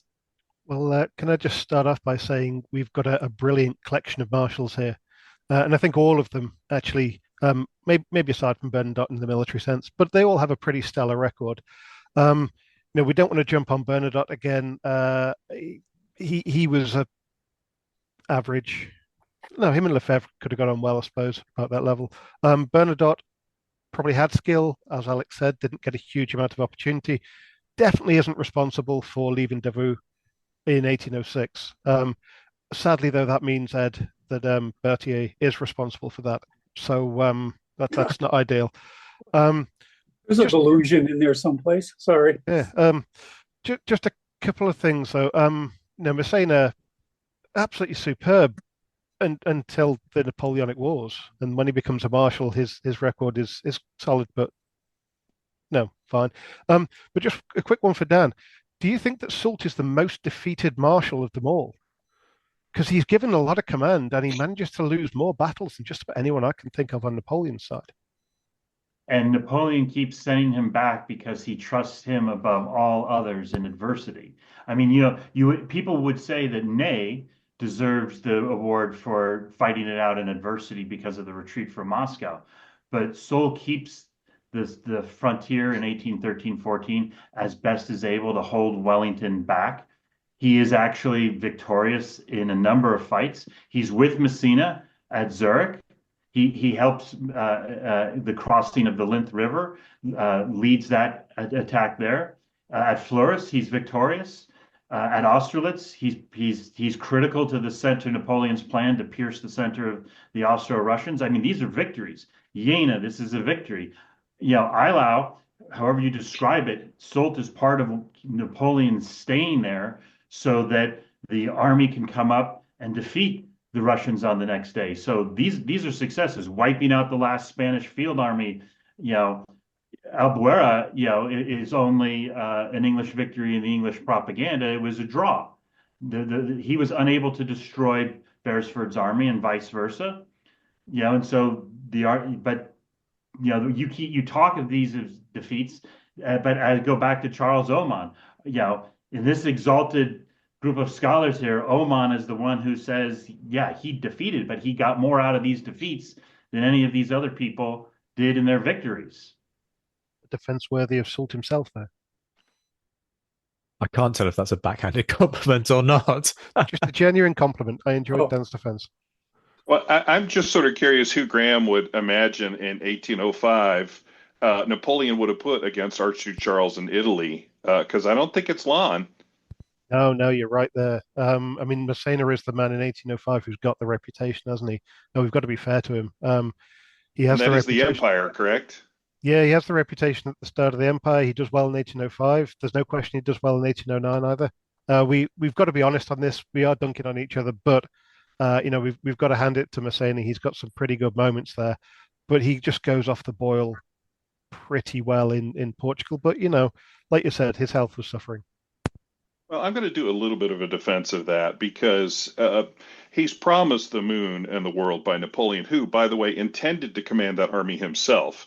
And it was only because of complications for his second marriage that he ends up feeling like he has to stay in Paris. So he chooses Massena, and Davout was available. There were lots of others available that could have taken that command. And he chose Massena on purpose and promised him the moon. And then, of course, when Massena got there, first of all, he's got Junot, Ney, and Regnier. I mean, can you imagine trying to wrangle those three? That's an impossible task to start with. And then, of course, the campaigning in Spain is nearly impossible because of the terrain and the lack of artillery and the lack of munitions, the lack of food. Wellington's successful campaign in creating the lines and then denuding Portugal of really anything useful. I don't know who else on the French side could have kept the French army in front of the lines as long as Massena did. It was months and months when nobody thought the French army could last there for 2 weeks. And so I appreciate that Massena did not drive the English into the sea, but I don't know who else could have done better. Maybe not even the emperor himself. Yeah, difficult counterfactual, although Massena, I suppose, couldn't be substituted for Davout because he'd have stolen everything that Poland had. Inveterate looter that he was. Sorry, I'm going to cede the floor to someone else. Can I just allow Joe to start hurling knives at people at this point in revenge? Well, yeah. So, the thing that I'm thinking about here is both Soult and Massena's incredible capacity for theft, just larceny. And and I think the point about Soult being there at the beginning and the end may have been as much to enrich himself at the expense of other nations as anything else. To say nothing of obviously his own defeats in the peninsula. I feel like you almost can't hold the peninsula against any of the marshals in particular, maybe more the marshal in general. It's the place where marshals go to die, or at least their careers do. But yeah, I think my main knife to hurl is about the rapacity of both Soult and Massena in particular. Distinguished though they are at various points in their career, they get brought pretty low, but they do manage to enrich themselves at someone else's expense, pretty strongly. So good for them. Well, I would argue that Napoleon was enriching himself at the expense of Europe with everything that he was carting back to France. Massena obviously was a pirate before he was a marshal, and Soult who was his number two guy, learned from the best in this category. So he's not the number one pirate. And I would actually disagree with the. I think there's a very English bias in that the Marshals go to the peninsula to have their reputations ruined, because that was not how Napoleon viewed Soult. The accusations that Soult was setting himself up to be king and was disloyal, Napoleon disowns that himself. Napoleon says, he is as loyal to me and the empire as I am to myself. When you look at his record, the recent biography of Suchet says that the counterinsurgency operations Soult ran down in Andalusia is on par in keeping down the local things. He got driven out of Oporto. No, in fact, everybody gets driven out of Portugal. If the criteria is who beats Wellington, then this isn't the Napoleonic Wars podcast. This is the Wellington Wars podcast. And so the reality is, and Napoleon says, I'm bringing you back to Saxony because I think Berthier's losing it. And I might need you to be my chief of staff, which I found fascinating that in 1813, Napoleon is beginning to think all the way back to the camp of Boulogne that this is the guy that implements what I want. And that maybe this is the guy to succeed. And this goes to Alex, to your comment about the 100 days. Soult was the next best choice. And I'm not saying Berthier wasn't the best chief of staff, because everybody agrees he was. The next best was Soult. And Napoleon's thinking of that in 1813, but he says, this guy's reputation is intact after being in Spain, and I have to send him back because I need to stall what's going on there so I can defeat the Russo-Prussian forces. So I think actually that's a case for Soult. And I would also say, for the record also, Massena, Davout, Lannes, Soult, these are the four great military marshals, military commanders of the Marshal. These are the guys that, again and again, they have independent commands, they have key battlefield roles over and over again. Those are the four sort of the four horsemen of the apocalypse of Napoleon's marshals. Okay, I've noticed that certain champions have stayed rather quiet over the course of this discussion, but that is time and then some. Josh, let me get your thoughts first on this one. Well, it's good. What the nice thing about it is that you only have to judge them on one set of criteria. So, military record is what we're looking at. And actually, that doesn't actually leave Bernadotte in as weird a place as some might think, because he's not a bad commander. He's competent. And when you get elevated to being a marshal, and again, we were unable to sort of clarify what that is. Thanks, Zach. You have to sort of admit that that means that he was a good general, and as was pointed out in the open floor debate, for instance, that would actually technically mean that he has a better battle record than Soult does. I wasn't expecting you to go in that direction. That has surprised me a little bit. Sure, Ed, go on. Well, I rarely actually disagree with Josh, but are we talking percentage here? Are we talking victory numbers? I mean, I'm just really curious here, because if he's had very few really significant battles and he goes 2-3 or 3-2, so what's your numbers to support that? The numbers are not studied. They are sort of approximate, admittedly. But as Graham said, Soult loses an awful lot of battles. He's kept in command because he's a good strategist and he can train troops, and basically Napoleon has always had an eye on him as a staff officer of some sort, high-level staff. And with Bernadotte, though, he is a sort of a Massena-like person, because he's early Republic. He's from the ranks to some extent. He does win battles by himself over his career. I think it's more than Soult does. But I will admit, it may be. What I'm really saying here is that there is possibly in terms of like military legacy, in terms of probably on the tactical side of things, it may be more even than it seems. We're talking about, in this category, we're actually talking about military record. Legacy, Yes. the next one. So I was just curious if he had the numbers. I'd be really curious. I don't have them. I know, yeah. I was wondering too when Graham was talking about how many battles Soult, Is a 3-2 general better than an 8-8 general? That's what I'm kind of asking. I know it would depend on the immensity of those battles, wouldn't it? So if you won 2 major battles, that would outrank 3 minor ones, wouldn't it? Or 2 minor ones against 2. I mean, that's what I'm trying to get at. Yeah. What was the scope and depth of these Bernadotte's battles compared to Soult's? That's what I'm Just asking. as a technical point, how do you rate a Davout who basically was always fighting with Napoleon? I mean, we'll get to Davout. What? We'll get to him. All right, Josh. All right. Play nice with the guests, will you?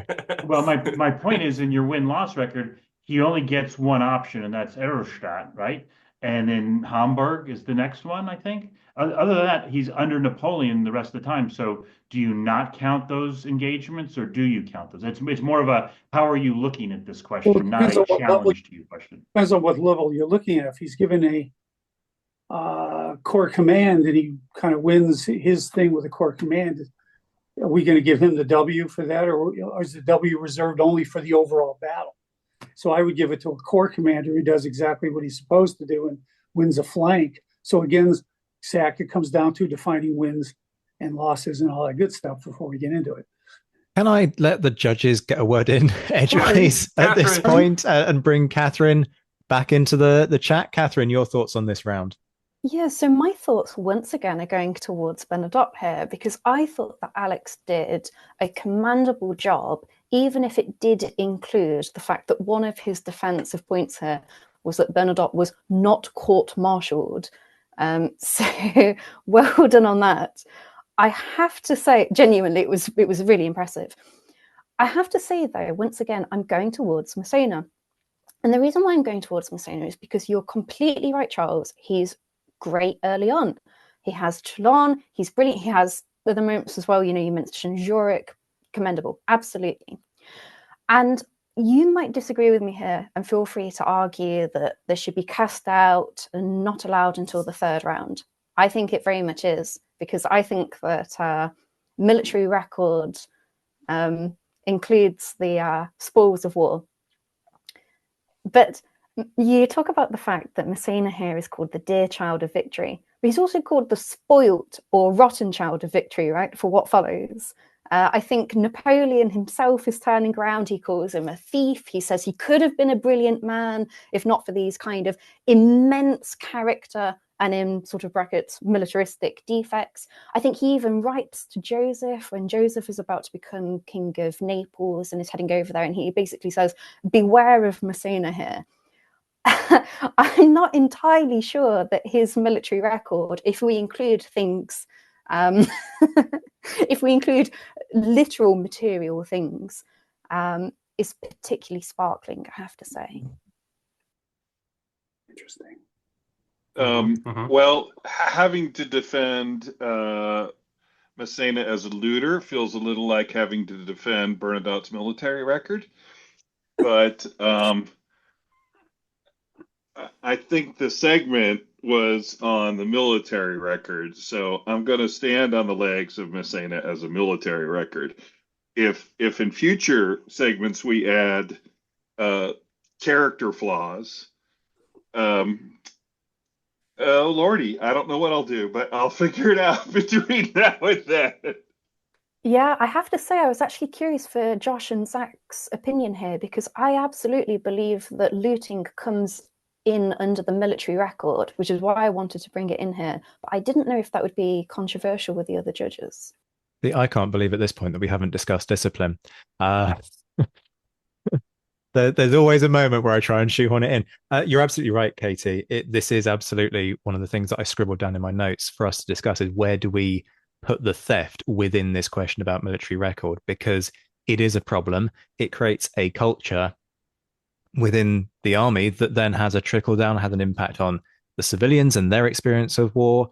So it is an aspect of the military record. It is also absolutely an aspect of legacy, but I think it is completely relevant to this debate, and it's certainly Massena's great flaw. For me, in terms of sort of trying to work out who has to stay here, I think Berthier sails through without anybody sort of even noticing that he's in the room at this point in time. I'm getting nods from the judges. That's encouraging. I think so. I mean, with the codicil, that, as we said in one of the earlier episodes, that Berthier is a strange bird, that you cannot actually really rate him against the other marshals properly because there were no other marshals like him.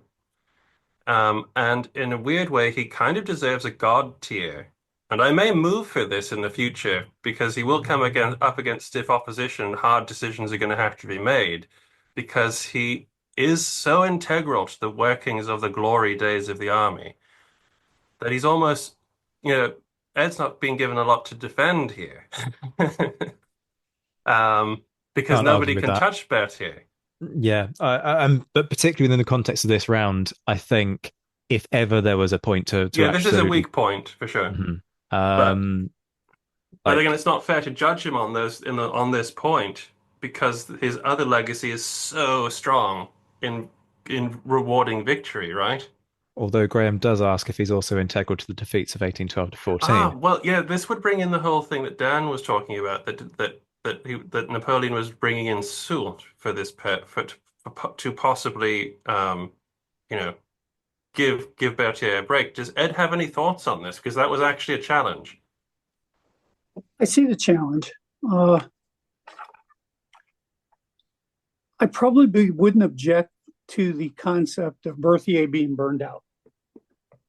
Absolutely, there's just no way that you can do the kind of work he did over that extended period and not burn out. But again, Napoleon was not exactly up to form by those periods either. So we don't know that what Berthier's processing is. I'm sure it's not the same as he was processing from Napoleon in 1805 either. And would Napoleon shuck him aside? Yeah, he would, regardless of his service. So I think we have to consider cognitive fatigue and the whole process for that kind of level of service. So I wouldn't object to the fact that, yeah, by that point of time, he was probably done in. But see, what I'm particularly noticing here is I'm trying to sort of rack up the different sort of marks against people's names. It's a good point that you raised, Josh. But when you go through them, Massena fundamentally ends up having 2 marks against his name. And I can't believe this is where I was like, at the start of this round, I was convinced Bernadotte was going at the end of this one. I wasn't. See, I'm looking at Massena now and I'm thinking you've got the theft thing that Katie rightly raises. We've also got this unfortunate coda to his career. Alex has also just very subtly slipped a stiletto between the ribs of the argument in favor of Massena by pointing out Massena's distractions and shenanigans with his mistress on the eve of Basarco, indicating that by that point the guy's head really wasn't in the game. Well, it wasn't at all. Well, no. Which therefore is starting to build a case for Alex now apologizes in the chat whilst laughing gleefully. It is strengthening a case against Massena. Now, that doesn't mean that the Bernadotte case isn't weak, but if you're going to take the career as a whole, I'm starting to think that actually Bernadotte might triumph. I think Lannes comes above Bernadotte. I think Soult comes above, personally, Lannes and Bernadotte, notwithstanding what I've said in previous rounds. I'm not convinced about the standing militarily of Soult above Bernadotte, if you take it all into consideration. Okay. Because, again, a very long career, and Bernadotte is actually legitimately seen as a good soldier up until the beginning of the Napoleonic Wars, and it's only during that time when Napoleon starts to see him as a threat that he gives him all these weird jobs to do. it's a very complicated thing, especially with the denigration that he suffers, historically speaking. But Ed does have a point that if you're going to actually critically analyze the military careers of Soult and Bernadotte, more work in quotes has to be done on that. But it would be very interesting to look at actually. But I think that they are. I'm still looking at Soult with a sort of a wry expression. Zach, I just want to jump in here for a hot second Please. and imagine the absurdity of a listeners in a podcast, and we're judging a round on military record, and Bernadotte is kept and Massena is bounced. I was also going to point out they're all going to think we're high as can be. We could be. I mean, can I just say though, you come on a show hosted by a historian who's all about crime and punishment. Like, come on, there was always going to be this fundamental flaw. It's a trapdoor that we've kind of walked onto at this point. Charles? I'm not saying that this is a recognized weakness for Massena. I'm suggesting maybe we delay this to the legacy round, where I think it probably makes a lot more sense than military record. I would take that. I think I agree with that point. I think that for the same reason I have often said that Bernadotte's career is longer than people think it is, so is Massena's. And he did win big victories, important victories in the revolution. See, I'm not sure it's relevant to legacy. This is my problem. I can see what Charles is doing, because if Bernadotte survives the legacy round, suddenly it's a very different conversation. So this is incredibly shrewd, and I am absolutely here for it. But I think it is part of military record. If you are plundering, if you're allowing that spirit of plunder to be widespread in your army, that is part of your military record. That's part of how you command. That's part of what you're doing with the success and with those opportunities. I'm rapidly talking myself into a vote that Massena goes over the side. And I'm going to say that it's Katie's fault for really kind of flagging this in my mind. Come back in, Katie. But really, it's probably just my internal biases. Sorry, Katie, go for it. No, I apologize. Charles, I'm sorry. I think that the Puritanism streak within the judges is winning here. I mean, you have a situation. If this happened, look, we all understand it's a slightly different scenario when it comes to marshals. In any other military, ordinarily, this would get you kicked out with a dishonorable discharge from the military. This is very much connected to military record. Well, again, I would say, has anyone been to the Louvre lately? Most of it is stuff Napoleon himself looted from the top. It's true, Charles. It's true. We're taking this under consideration. Ed, you had your hand up. I like the way that Josh is not hosting this show because I'm too busy conspiring against Massena. Go on, Ed. Well, it's how the French army functions. So it's a little bit difficult to take, the onus out on one individual for just following what everyone else does. But as far as Bernadotte, I mean, Alex is a slick fellow. He makes some great arguments. But just for me, when he made a good argument, he gets the Swedes and the Poles, and he gets all the foreign troops. The reason Napoleon gives them those troops, because he's not really going to use an army. He's not going to put those troops in any kind of great, they're not going to be integrated. They're not going to be a real force that you're going to function in battle. That tells you something. He's using them as numbers, and he's giving them to Bernadotte for a reason. Okay? You don't see him. I'm just saying, if we're talking about military record, there's a tell. Okay, I'm going to let Alex defend, and then we're going to have to come to a decision. I'll answer that in a kind of different slant to it. Sure, you can look at it that way, but in 1799, when Napoleon is returning from Egypt, right, and where he knows that France is in danger, second coalition, where Massena will save France at Zurich. We know all this, right? But when the government was facing high disapproval and they were looking for a savior, it wasn't initially Bonaparte, it was actually Bernadotte. And if you read the memoirs of the directors, where you read C.S., Ducos, or others, they all spoke that the man that they wanted to choose was Bernadotte. And that fact that Bernadotte was Minister of War at this time and of significant political weight was something that Napoleon remained well aware throughout his career, the rest of his career. So when we look at the argument that you make, the counter argument would be not to give him French troops, not to give him an opportunity for independent success, so as not to further his political weight that he already had in 1799.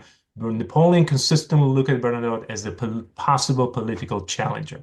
And the fact that in 1814, Bernadotte is seriously, at least, considered in some parts of the army and society as a potential leader of France after Napoleon is a testament to the fact that Bernadotte retained that political weight. Okay, we need to make a decision, judges, otherwise we'll go on all night. Josh, where are you leaning on this? Right. So basically, I don't think Bernadotte is going to become Napoleon's greatest marshal in this, but I'm not sure he deserves to lose to the weakest or potentially some of the marshals in this round. I think in terms of, although I bang on a lot about the importance of military commands and strategy and tactics and how it should be evaluated, it is potentially the case that it is, I might cast my vote in favor of Soult. Oh, hang on. That's a curveball that we hadn't considered. Right. So, sorry, we have to deconstruct that. What? Why? Because Soult is an excellent soldier who is thrown into places where nobody else can do anything. And because we're only looking at military record, the military record that Soult has is a long string of strategic, well, essentially defeats when he's in an independent command. He fights these admirably against massive odds. But if we're evaluating it simply on what happens, and I think that's basically what we have to do in terms of the military category here. As I'm looking at it here, I don't see a great reason to keep Soult over Bernadotte, especially when considering the rest of the marshals that are going to be there, and the legitimate reasons that Bernadotte had for being so highly favored throughout the empire. Just in terms of the military record, I can't actually see, except through the eyes of the people who don't really like Bernadotte, why he is better than Soult. Okay, so I'm confused by that conclusion because on the one hand, you're kind of saying, well, maybe Soult, but on the other, maybe Bernadotte. Catherine? I have to say that I've really enjoyed Alex as our wild card competitor, and I've really enjoyed Josh as our wild card judge. I mean, how often is it that you would end up with this kind of conversation? I can't tell you how much I respect it and enjoy it. I have to say, objectively speaking, Massena is better than the obvious. I'm so sorry. Oh yeah. Massena's not in it. It's like, yeah, of course. He stays. Of course, but you're having one debate, which concerns Soult, and I'm having another, which is essentially between Charles and Alex here. And I have to say, absolutely, Charles is completely correct. This would be absolutely ludicrous to anyone listening. But the problem is, as Zach says, he has two huge black marks against him. So I'm kind of torn between the two. Mm-hmm. However, I'm also noticing the fact that Alex has got a number of children apparently screaming out for him at home. So I suspect that this may dictate who goes out on this round. Perhaps I can sort of. I'm trying to clarify. If we look at it in sort of like the ranking structure, okay, Berthier. Josh, I love you dearly, but even you can't manage to swing familial concerns preventing a contender from staying on, from being. Alex is now just completely messing with everything and going, kick Soult out. This is madness. Josh, I love you, but you can't spin that around and make out that you could attempt to make out that there's a historical reason. The reality is we are going to have to lose Alex at this point. Alex is volunteering to jump over the side of the basket. So with much love, we are going to, with great sadness, eliminate Bernadotte at this point. Thank you very much. I appreciate everyone. This was a great debate. Thank you. It was Take care, a Alex. masterful defense by Yes, and I do legitimately think that there's a legitimate. I've always thought there is a legitimate argument to be made, defense to be made for Bernadotte as an actual soldier, especially earlier in his career. And so I thought it was interesting to talk about it in light of perhaps the other weak point here, which is to me Soult. Even though I have a great amount of respect for Soult, as I have said on this podcast many times, in Spain. With an eye on the time, we are now 2 hours in, and we all need to get on with our lives at this point. So, in our lightning round, I'm almost tempted to reduce your time down to a minute and a half and be dastardly. You know what? I'm going to do it. I'm going to put you under artificial pressure. You've got a minute and a half to make the case for the legacy of your marshal. And we will start with the person who nearly went over the side. That's Charles with Massena. A minute and a half on legacy, please. Well, I need to send a thank you card to Alex's kids, apparently. So that's in the mail, Alex. I cannot imagine a different marshal, including Davout, who isn't on this podcast, who had more independent command at the behest of Napoleon and even before the revolution. You could argue that Massena saved France in 1799. You could argue that he saved France again in 1800, allowing Napoleon to win the victory at Marengo. I'm struggling to find another marshal with more tactical, operational, and strategic victories and successes than what Massena had. But let me address the looting, since that is obviously a major problem and a major flaw in his campaign. Personally, Charles Mackay, I've done enough research in the peninsula, thank you, General Junot, to know that looting is not a good thing.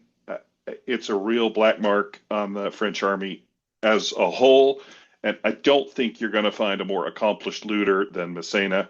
Having said that, if that's the biggest measuring stick that we use, then there are a lot of marshals and Napoleon himself who are in deep trouble on this point.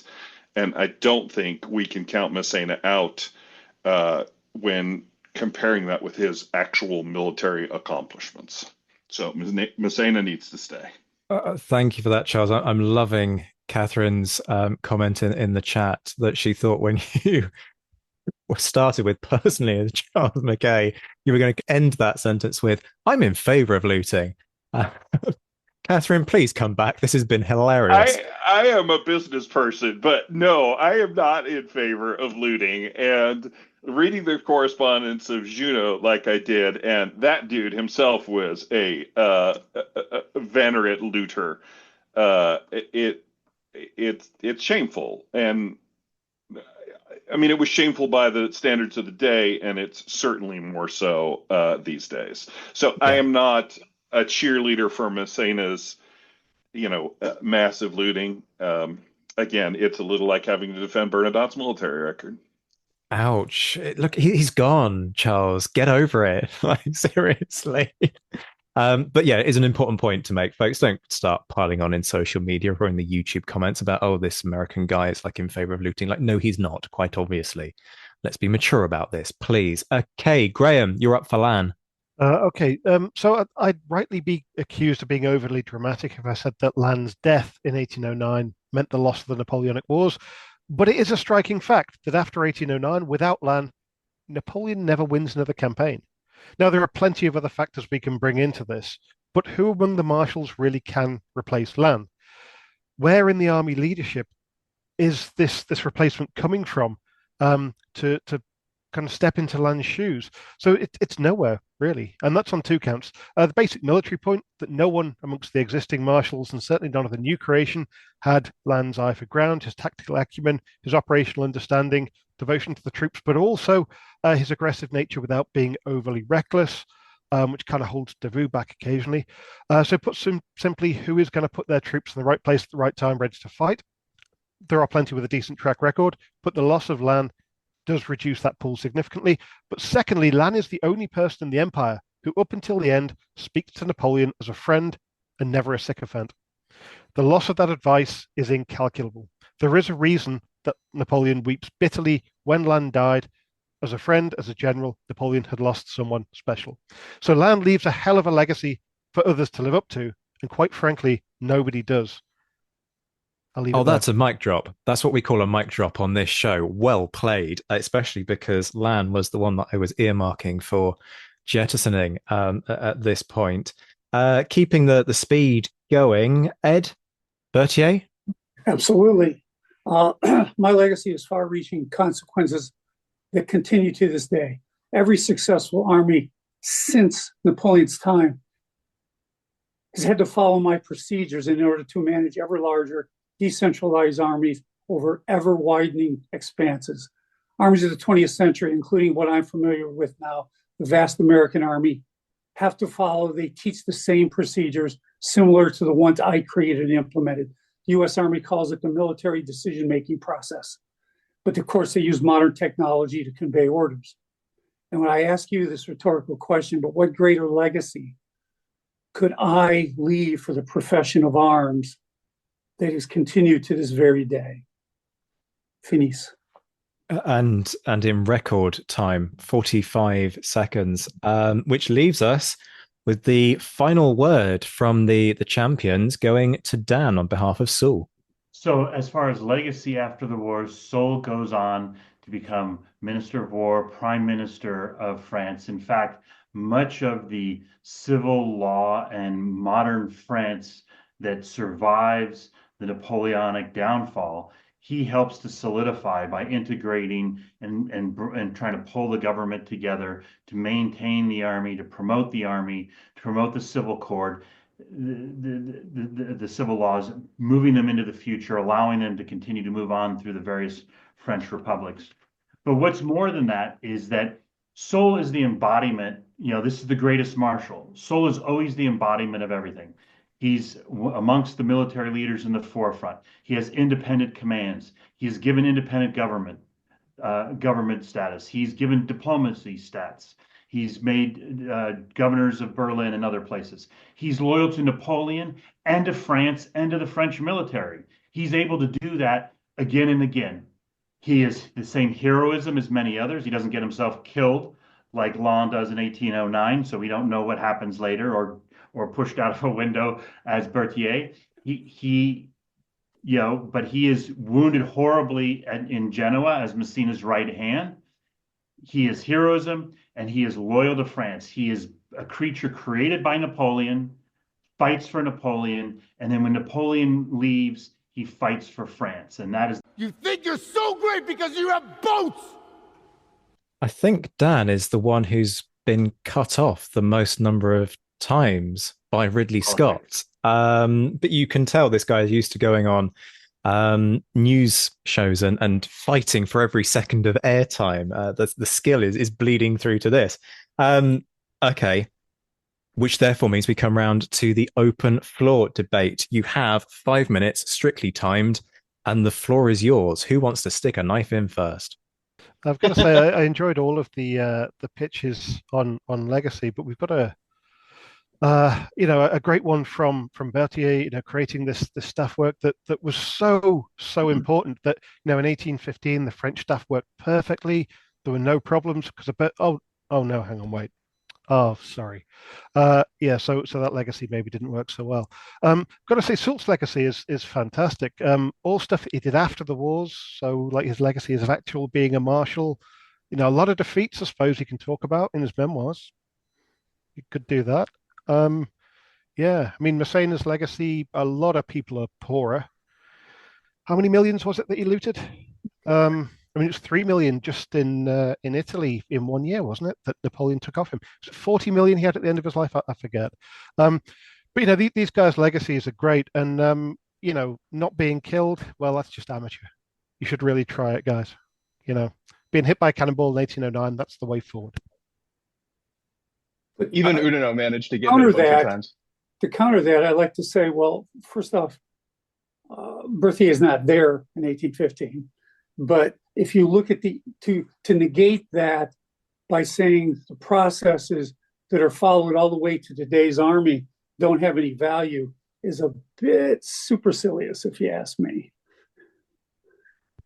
It absolutely is. But we're in a debate here. We're not meant to be nice to each other, Ed. You can't talk about chiefs of staff and just say Berthier invents this. The Austrians are developing this in the 7 Years' War, and it's the Prussian chief of staff system and the general staff system that becomes the hallmark of what people want to emulate. And that is what develops out of the Napoleonic Wars. Berthier is important, but it's also not like Berthier doesn't make mistakes as chief of staff. All chiefs of staff do. And when you work for Napoleon, who sends his own orders out, that's a problem for everybody, as Ney finds out and Napoleon finds out at Quatre Bras. So, but I wasn't saying he was masterful all the time, but when you have to wait till the 1870s in Montmolke, when the Prussians rework it, that's a legacy right there. And we don't work. The Americans do not work off the Prussian model. They created their own model based on the Western stuff, but it is the same decentralized construct that Berthier comes up with. So I don't see anything with a longer legacy unless I'm missing something.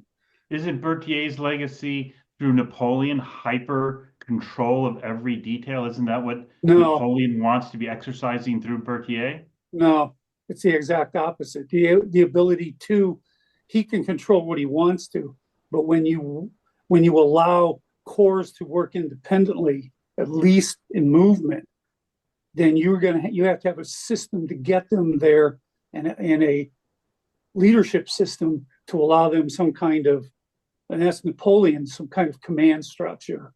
And interesting, in the pursuit of more in the Corona campaign, Soult contradicts the orders that have come from Berthier on behalf of Napoleon. And after the campaign, Napoleon says Soult was right. He was correct to contradict those. So, in the moment, every chief of staff makes mistakes. Well, it's not necessarily a mistake under that construct, because as the later said, and we use it today, no plan survives it doesn't survive contact with the enemy. You do not want your soldiers to follow through with a plan. It does not work in that moment, because that guy had to write it up 6-8 hours beforehand. You wanted to make the adjustments, but how often does he get it close to right so you're there to make that adjustment? Well, we don't know. At the last moment of Waterloo, there's only one of these people who's fighting by Napoleon's side at the most important battle. Let somebody else get a word in on this. Joe, you're sitting there very quietly, as is, I would say, a certain somebody else. After Graham going off, I don't even know what to say, honestly. I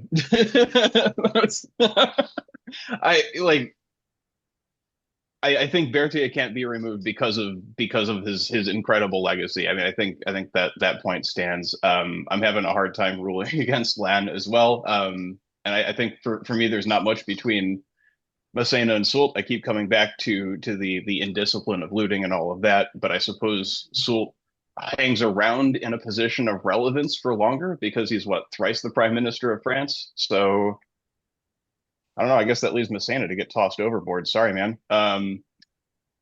That's what I got. I have an interesting little point of trivia here. If we want to talk about money talks, Napoleon, of course, granted the marshals different gifts and estates and pensions and things. Do you know who was the highest rewarded? I suspect we can have an inkling of where you're going to go with this. It was Berthier. And you know who was number 2? Massena. So state gifts, not looting, state gifts.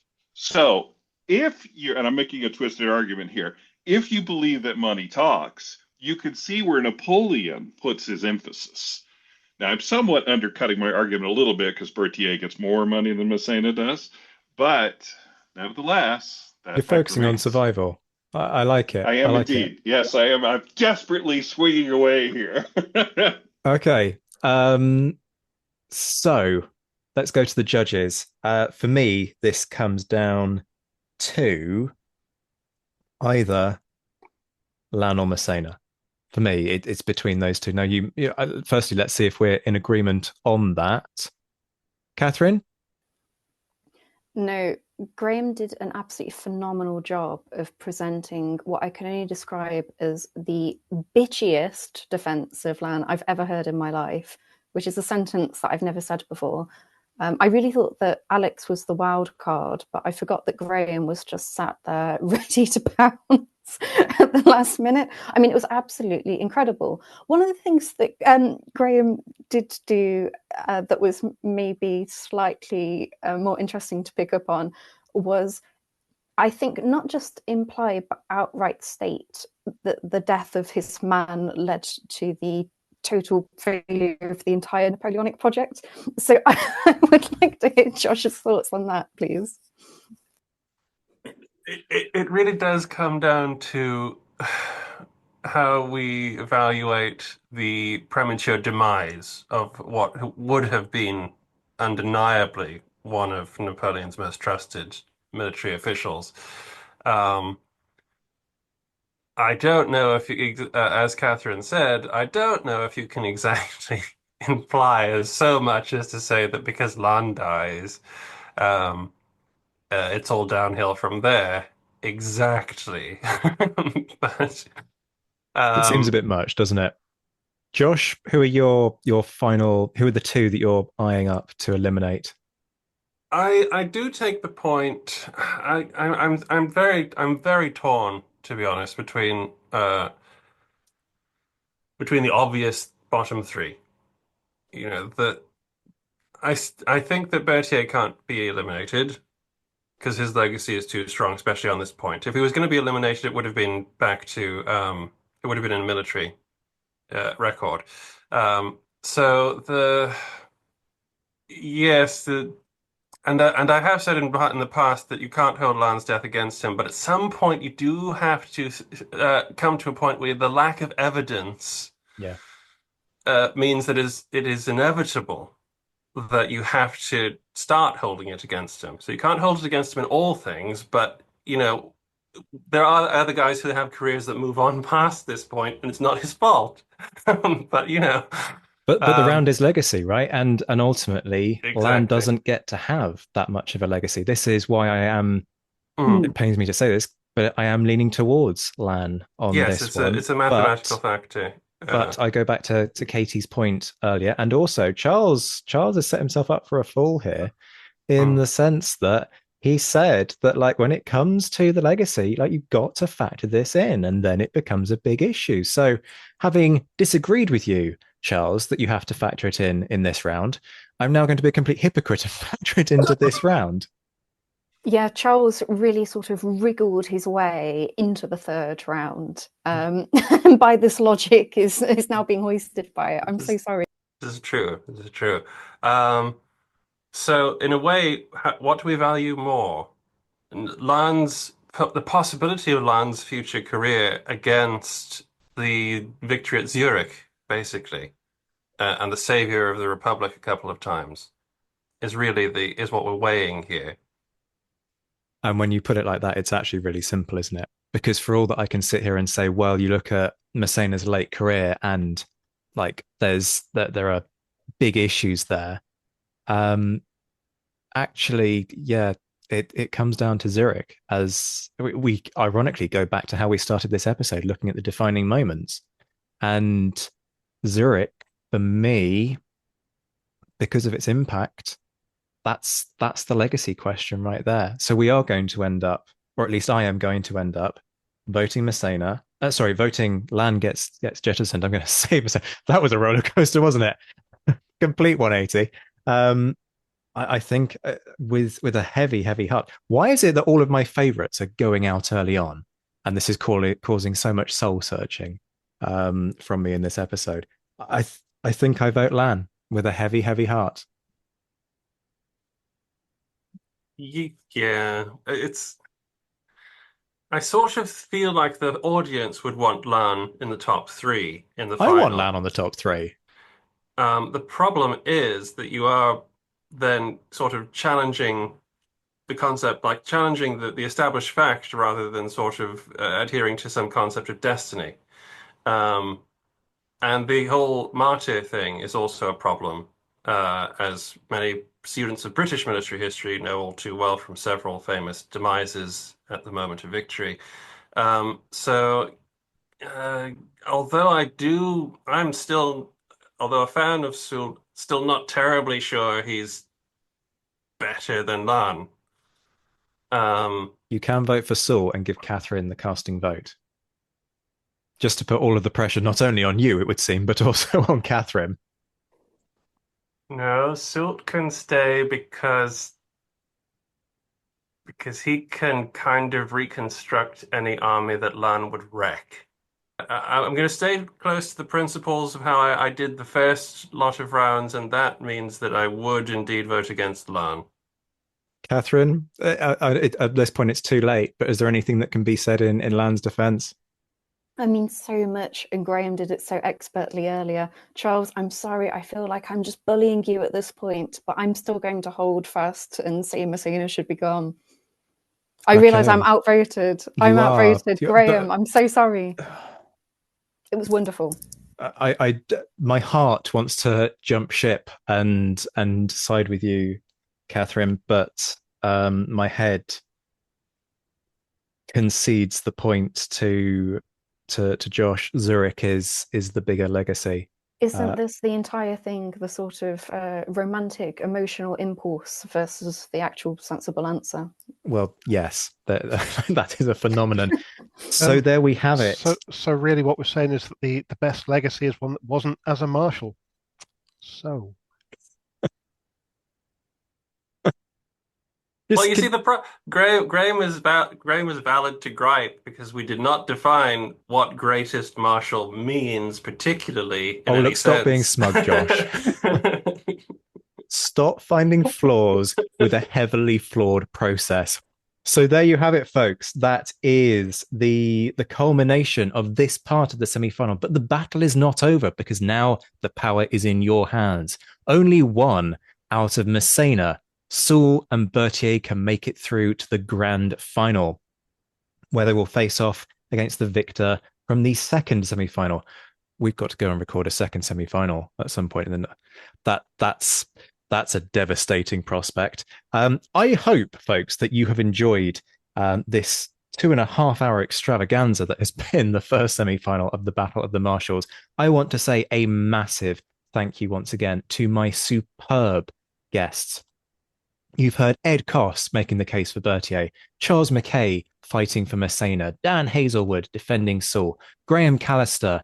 You absolutely did smash some bottles and take this fight outside into a brawl in the streets, Graham. On behalf of Lannes, Alex Mikabridze valiantly defending Bernadotte, and Joe Ayres, who did such a spirited job defending Oudinot. Thank you, all of you.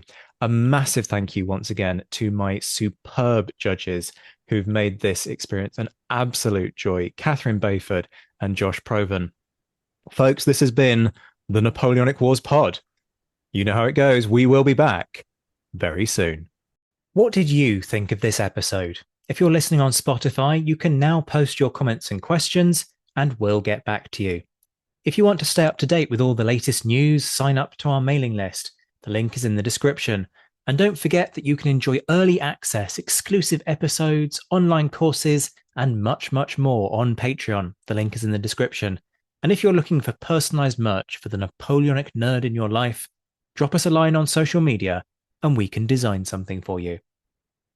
Shout outs to our patrons who, at the time of recording in late March 2025, were in the mentioned in dispatches tier, Brendan Teeling, Beatrice de Graaf, Lynn Dawson, Jim Deary, Josh Keeney, Colin Fieldhouse, Jim Getz, Jeff Maple, Robin Brasher, Indiana Fats, Stephen Gillen, Hugh Brennan, Alistair Campbell-Grieve, Andy Meakin, Mark Anscombe, Rob Coughlin, Bruins Girl, Noah Fink, Miles Reedy, Nick Overland, Graham Goodwin, Chris Pramas, Anthony Gumbau, Ian Harding, Anonymous American, James Flewick, Natasha Hobday, Rod Schwager, Chris Kimball, Gary Dennis, Ted Andrews, Richard Anderson, Arthur Forgy, Sam Moore, Wyatt Pollock, Joe Ayres, Darla Vincent, Peter Findlay, Giovanni, Steve Gillen, Jean-Baptiste Van Merlem, Daniel Friedman, Neil Reed, Jonathan Willits, and Wojciech Stefanovic.